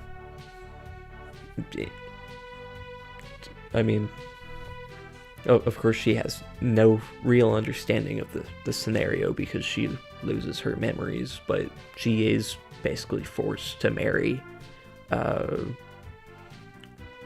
not the future king, but the future emperor of Valhalla, and of Grandville. And even just looking beyond the story of Deirdre's character in the game, many elements of her and Nisha in the original tale are found in Sigurd. You can see Sigurd taking refuge in Celeste, paralleling Sigurd and Deirdre eloping and going to Alba. And of course the promise of a safe return to Valhalla for a fine banquet, only to end up being executed, is a perfect match.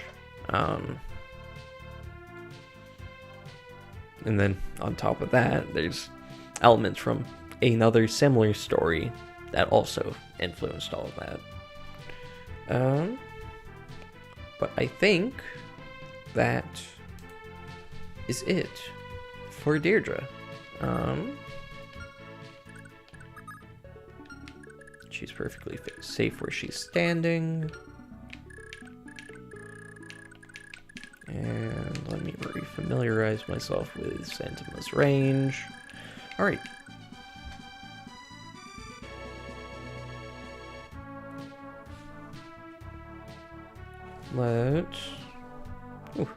Did not think I'd be streaming this long, but we're almost done with this chapter. Certainly didn't go as planned, that's for sure.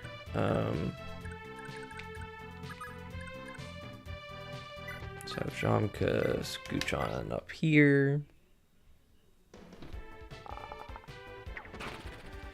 Get a classic crit.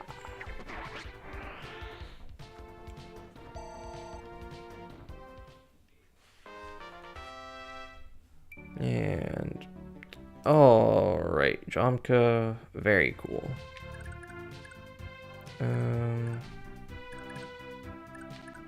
I said Nisha's gonna go for the southern village.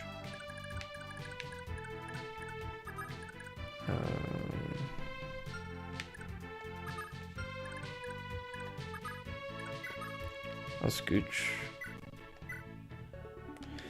up a bit with Idane.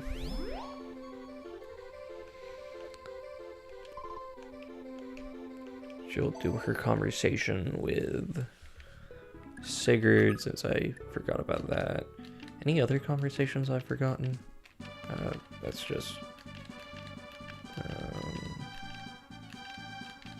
Okay, no. Right. Just making sure. I will want...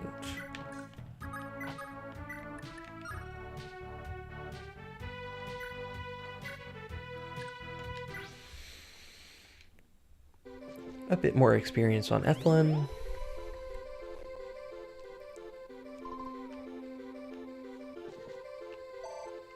And a bit more health on Quan. Deirdre will be just fine there.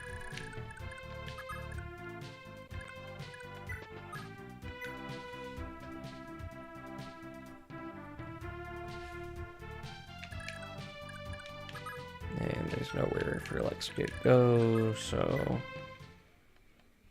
let's just wait. And this guy will just hopelessly bash his head on Ira. I mean, actually no, because if he was bashing his head, you know, he'd at least be making contact.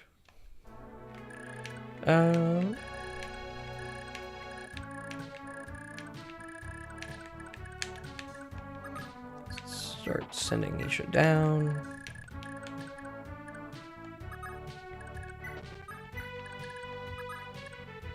Oh, nope. We want...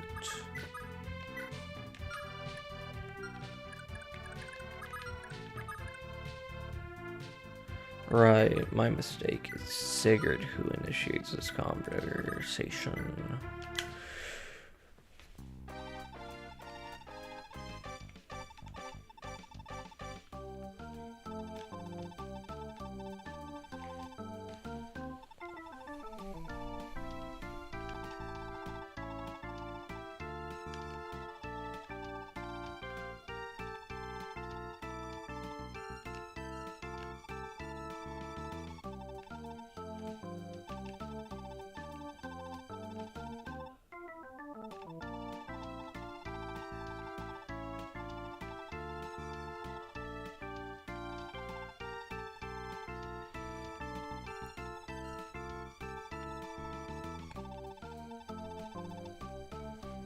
Nope, didn't mean to mash through that last text box.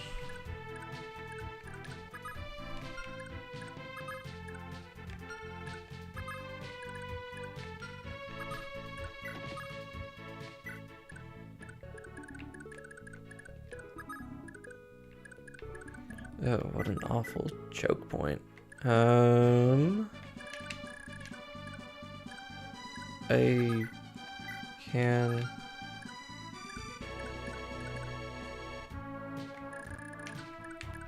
Where are these guys?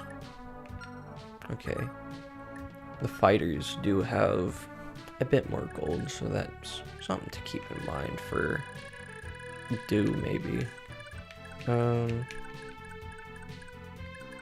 I mean, I guess I'm kind of just stuck at this chokehold for a bit.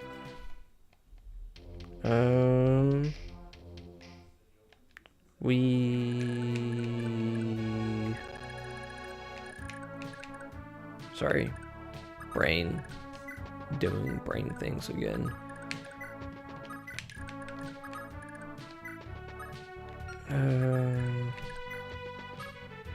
Wait, what am I doing? What am I doing? Good enough.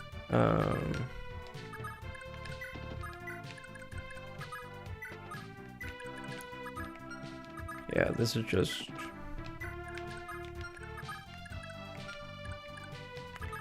pretty brutal.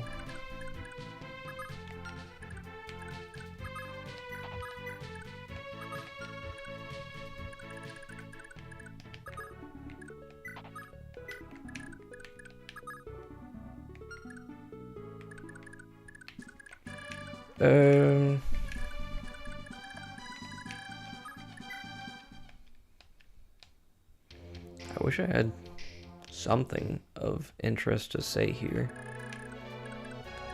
Actually, I might as well talk a little bit about our guy, Sandima up here. I don't know why my brain briefly wanted to call him Hanneman. Wrong game.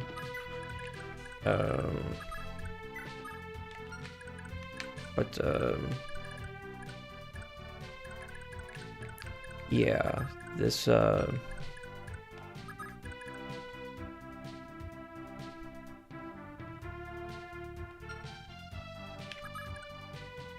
this is as good a time as any to talk about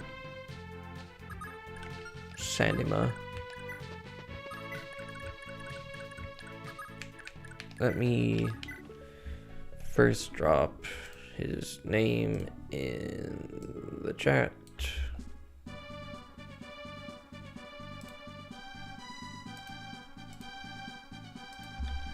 Sandima's name is written as so, Sandima.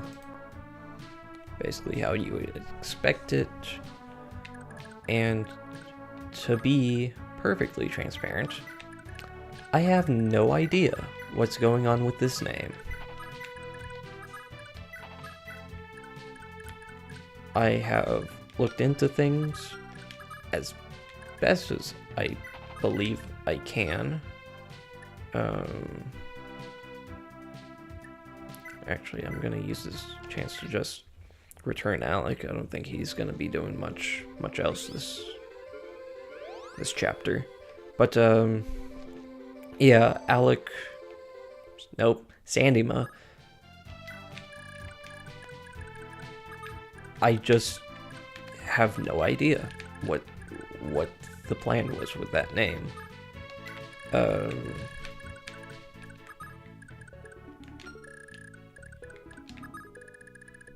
Just the common thing I see listed all the time is that the name's meant to be is meant to be a corruption of Sandoman, Sandman, like the traditional European folktale of the spirit that comes in at night and throws dust on, or sand, on the eyes of sleeping children, or just children, so that they can sleep well and have good dreams. And I mean, sure, there's a version of the story, Der Sandmann, a German story that was written in, let me just check my notes, 1816 by E.T.A. Hoffmann.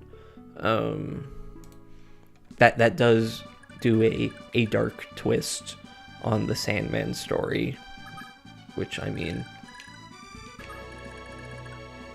unfortunately my brain just thinks of the trend of, where is his range? It's perfectly lined up with those trees. Good to know. But yeah, I can't help but just have my brain think about the trend of horror films based off of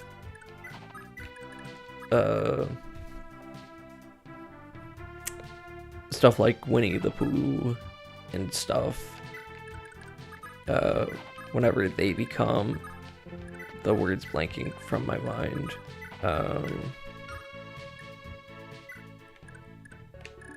You know what I'm talking about.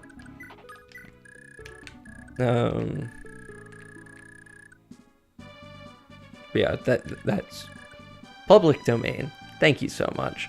I don't know why my brain just wants to say public property, which, I mean, technically isn't wrong, but it's not the legal term. Yeah, thank you for reminding me on that terminology.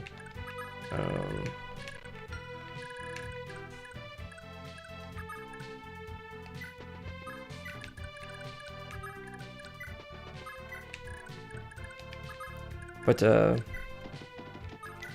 there's that documented instance, and I'm sure there's other instances of a dark story of Sandman, but nothing that really jumps out to me as intentional. And speaking of intentional, for one, I forgot that was a button input that you could do in this game.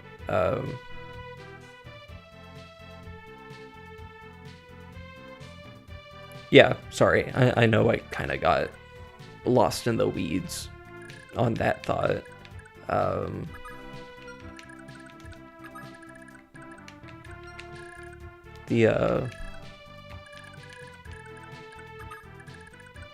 But what I was trying to get at is that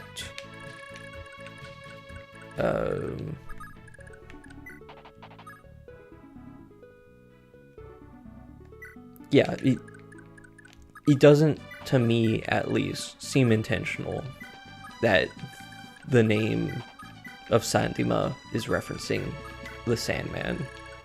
I feel like it would have been... They make enough direct references to things in this game where you can look at the character, look at the name, and compare to a namesake and find direct parallels. That if this guy was named Sandman, that he was named after Sandima, or that he was named after Sandman, that he would be using this staff, his staff rank, to hold a sleep staff, instead of them giving that to Clement next chapter. I've seen like a few ideas vaguely worth considering. There's a...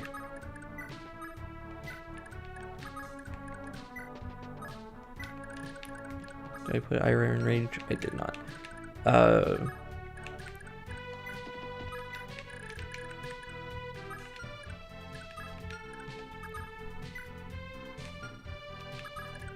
There's a... I've been forgetting about Nisha, didn't I?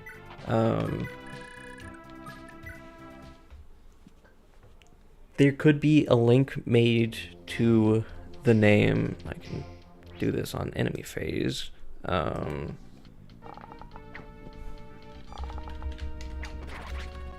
Thank you, Jamke. Sunday Man? That was the most weird way I could possibly say that, I think. Sandman is a surname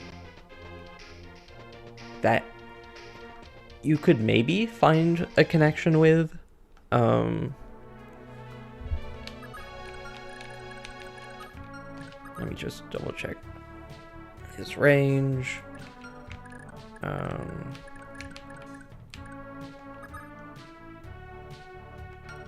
And also let me save, because I haven't done that in a few turns, because walking through this mess.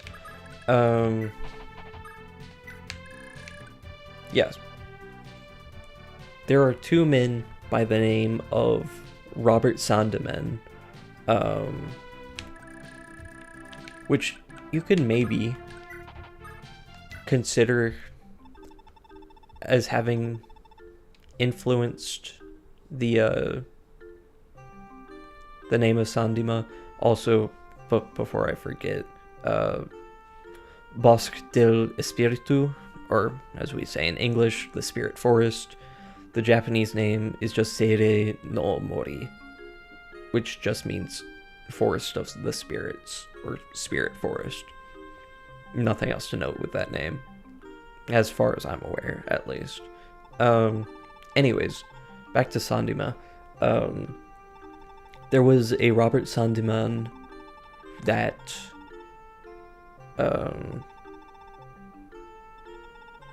was...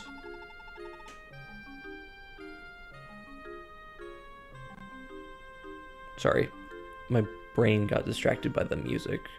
This is kind of a remix of Chapter 7's theme. It has some similarities, at least. Yeah, there was a Robert Sandima that was part of the British Army, an officer in their, let's just call it a stay, by which I mean, no, we're just gonna say what it is. Their imperialistic time in India, and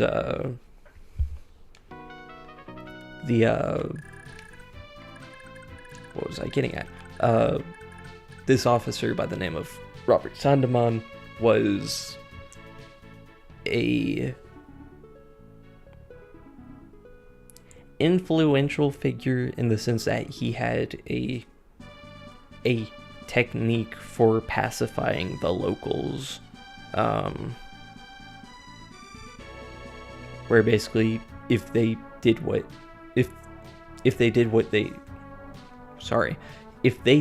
he said was what he was instating to be the rules, the new law of the land, he would give them financial benefits.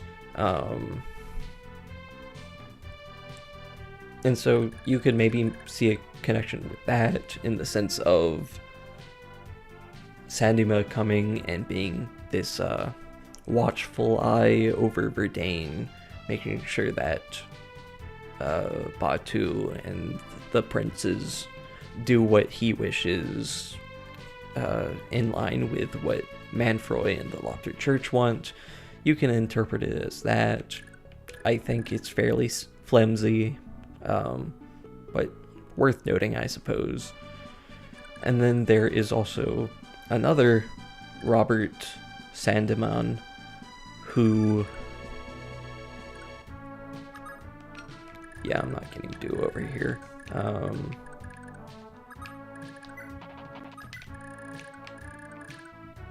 Yeah. He was one of the loudest voices of the if I can remember what it's called,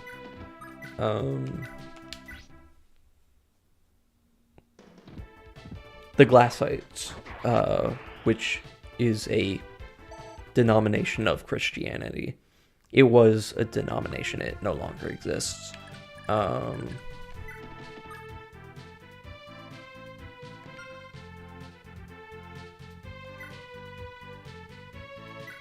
But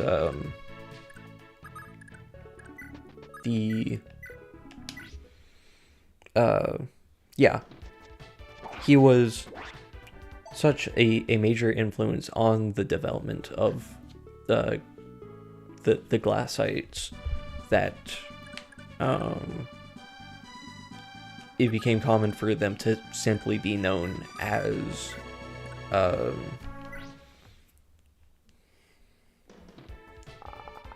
oh crap, I think I mistakenly put Jamke in range of what's his face and everyone else.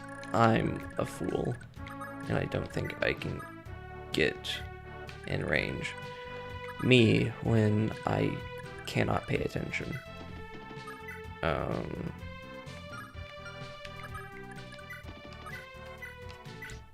Anyways,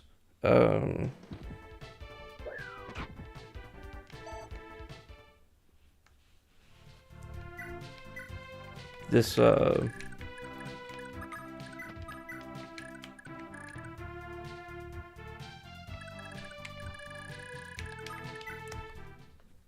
this Sandman guy basically was such a loud voice, influential, that I forgot Deirdre was in range. It should be fine.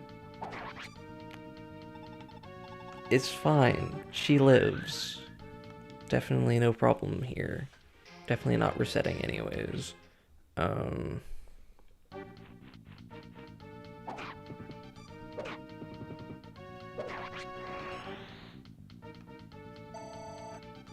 So yeah, he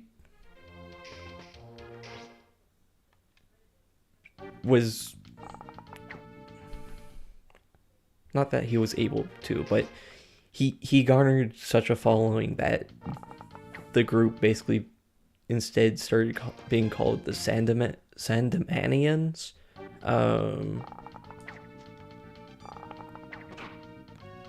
And thank you, Jamke, very cool.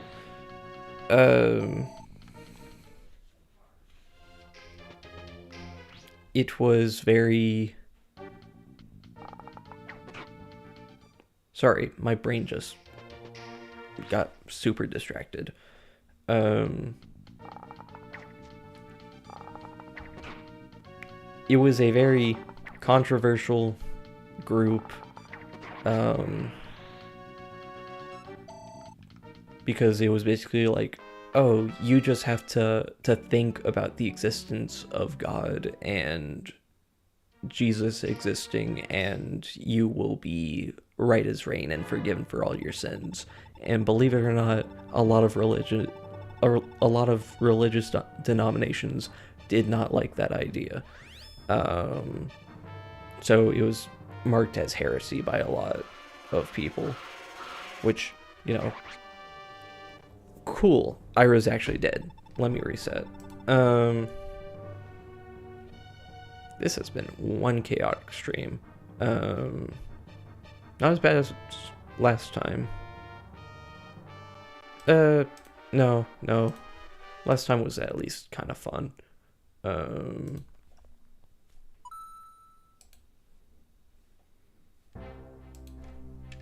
So the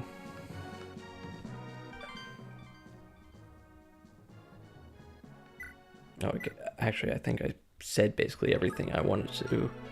It was a religious group marked as heresy by some, but also, you know, what happens when someone isn't fond of a religious institution.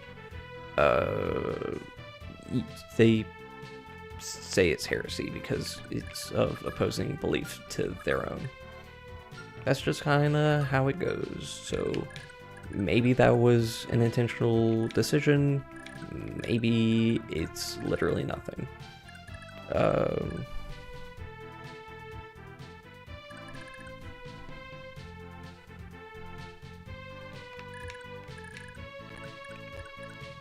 Anyways, back to actually playing the video game. And maybe I can not forget about Sandima's range being in line with this tree.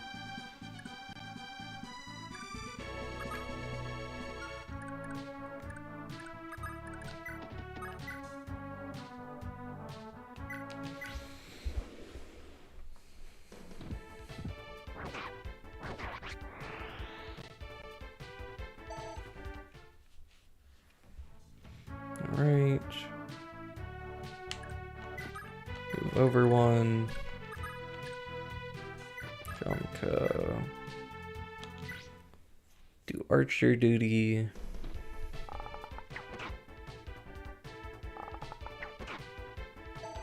Get no cost or the other thing. Crit. It's fine. Ira gets the kill.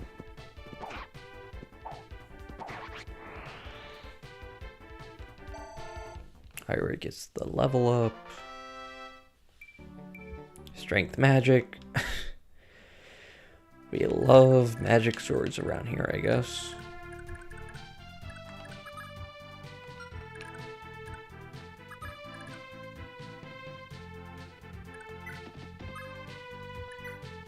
Javelin's equipped.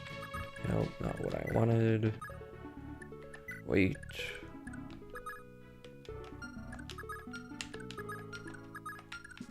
Right. Slide Deirdre over here. Finn can...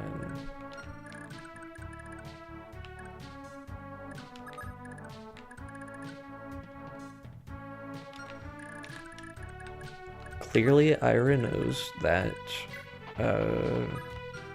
she's going to be a mother of magic sword using Larce, and just wanted to give her a little extra stat boost, right? Something like that. I don't know. Why is Dame just sitting over here?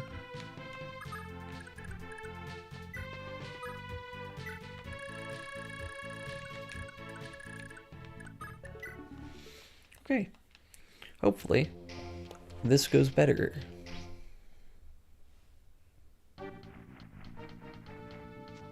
Thank you for not getting hit by a 16.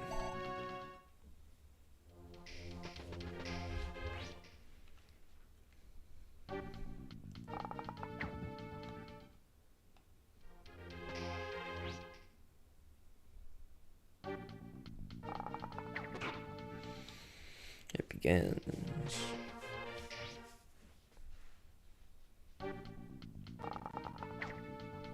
Thank you.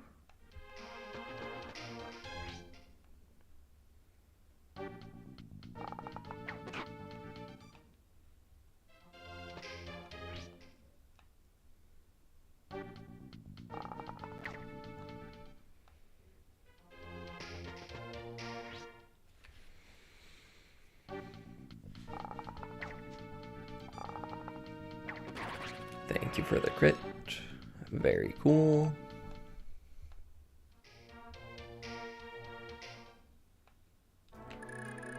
I forgot to get Nisha onto the village, but it's fine. Everything's fine. We already went through that text, so no problem skipping it. One more turn and we get a Brave Axe.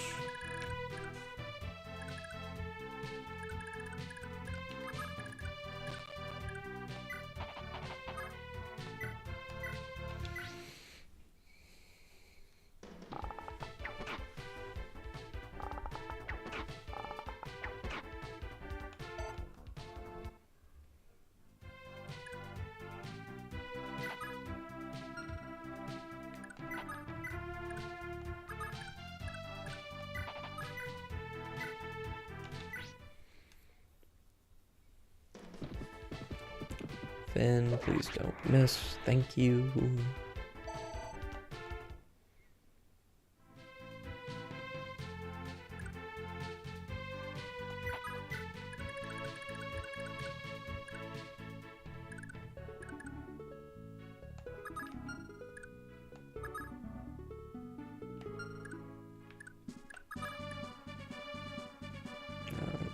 That's not what I wanted to look at. Kills. That's what I wanted to look at. 5. I mean,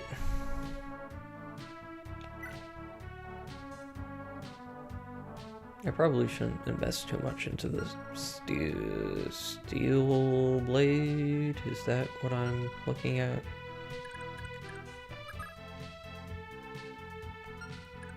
Yeah. Let's just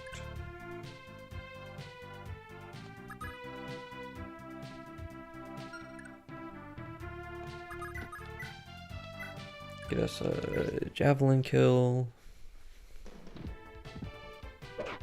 Okay, yeah, not a kill, but you know what.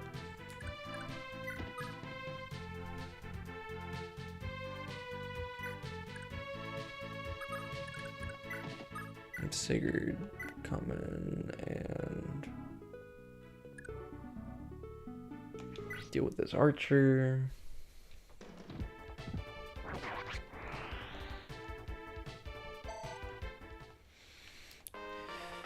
Let's see what kind of level he gets. You know what? Strength is appreciated. Come back over here.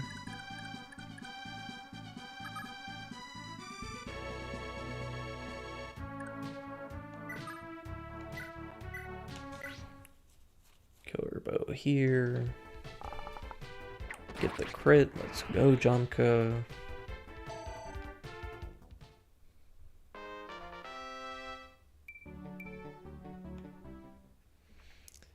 Strength. Strength is good. Strength is good.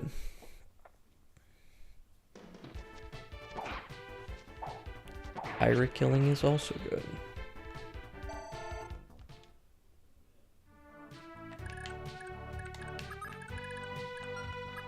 And let's get Deirdre out of range.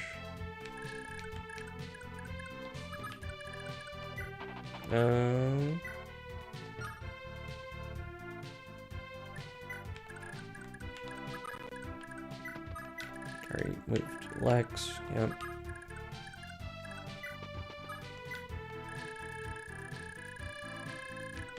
And yeah, that's right. I moved Nisha at the start of this turn.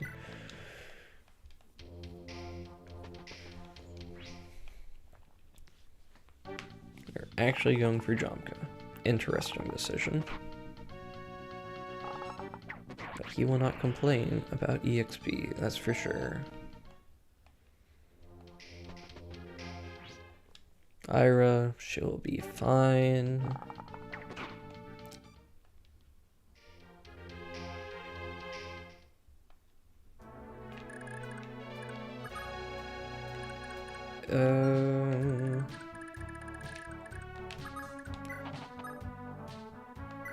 Let's get this axe.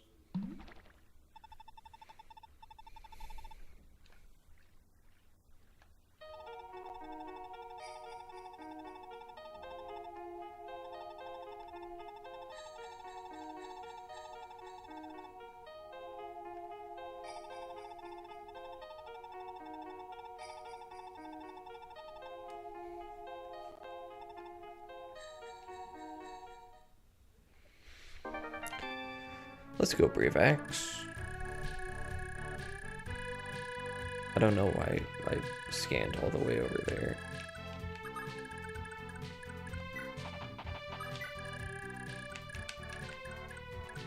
Anyways,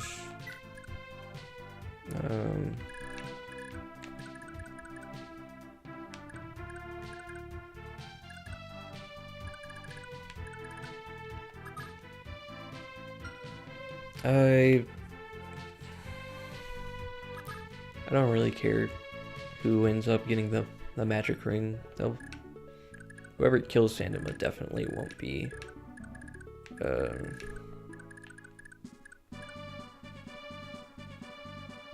someone necessarily needing the XP, I don't think.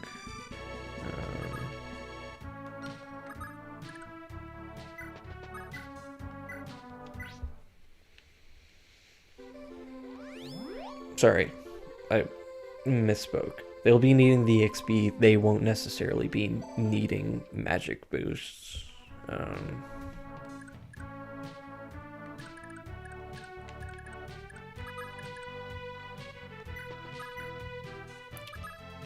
I forgot, Deirdre doesn't have a heal staff. Right. Oops. Oh well.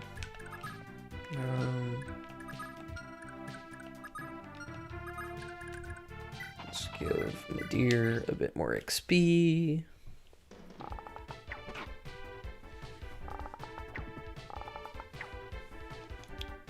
Cool, Nadir. Very cool. And am I just gonna give this to Ira?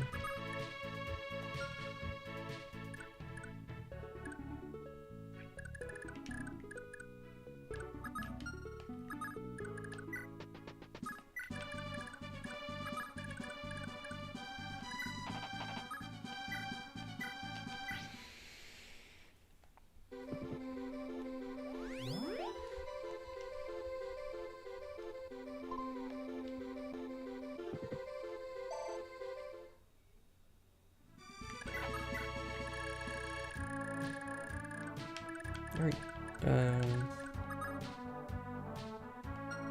yeah, let's just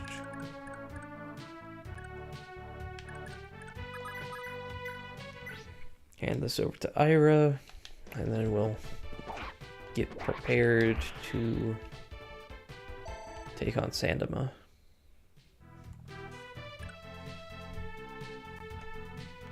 Yeah,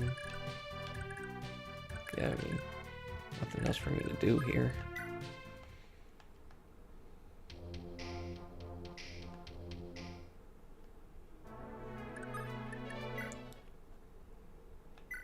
Save progress.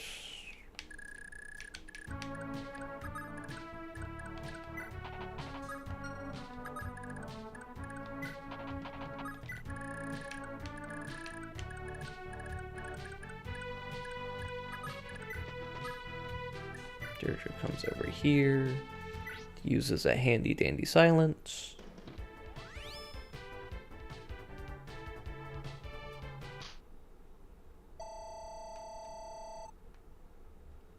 I do really like the effect of the game actually silencing when the silent staff is used. It's very cute. That level wasn't very cute.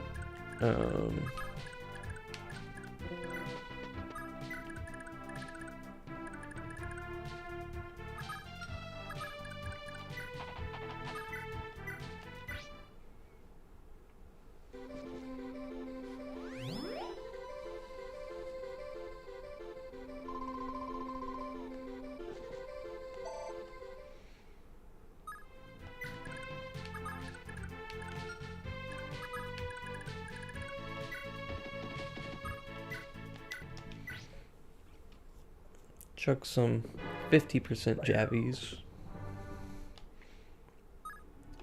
No luck. Deer's not getting there. Ben's not getting there. Ira's definitely not getting there. Actually, idea. Big money.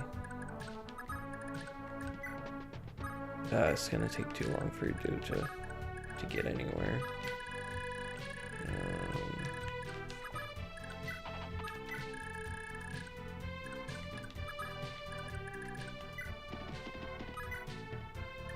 Let's see what, because I definitely don't want to kill with Sigurd, but see what weakening he can do. Yeah, set it up for anyone else.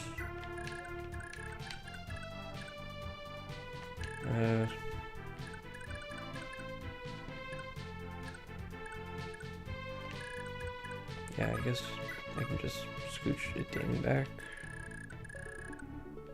I'll definitely need her.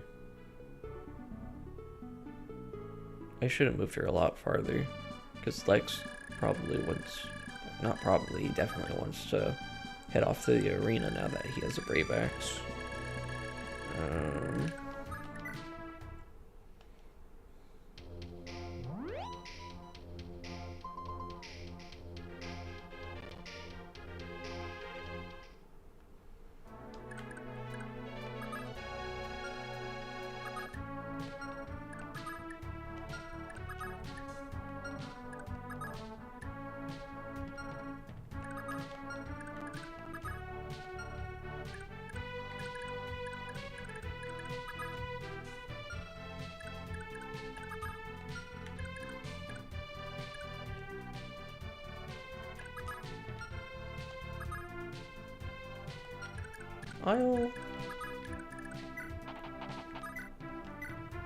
Medir.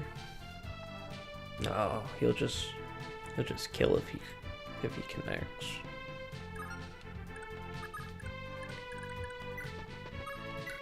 I'll give Jamke a chance to claim vengeance and to showcase this dialogue.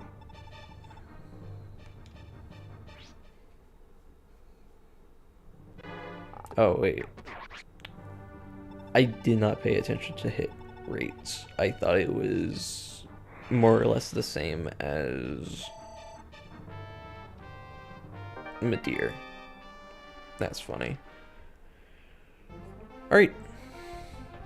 So, to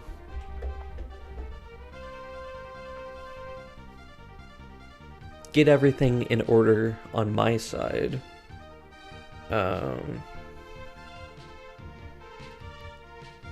this is where we're gonna wrap up stream.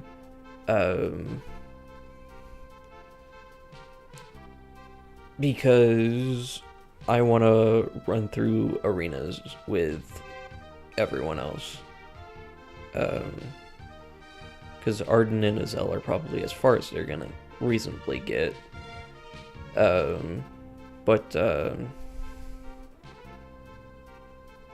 just to take care of stuff, manage EXP, manage items, get everything ready. Because I definitely thought this section was going to take a lot less time, and instead,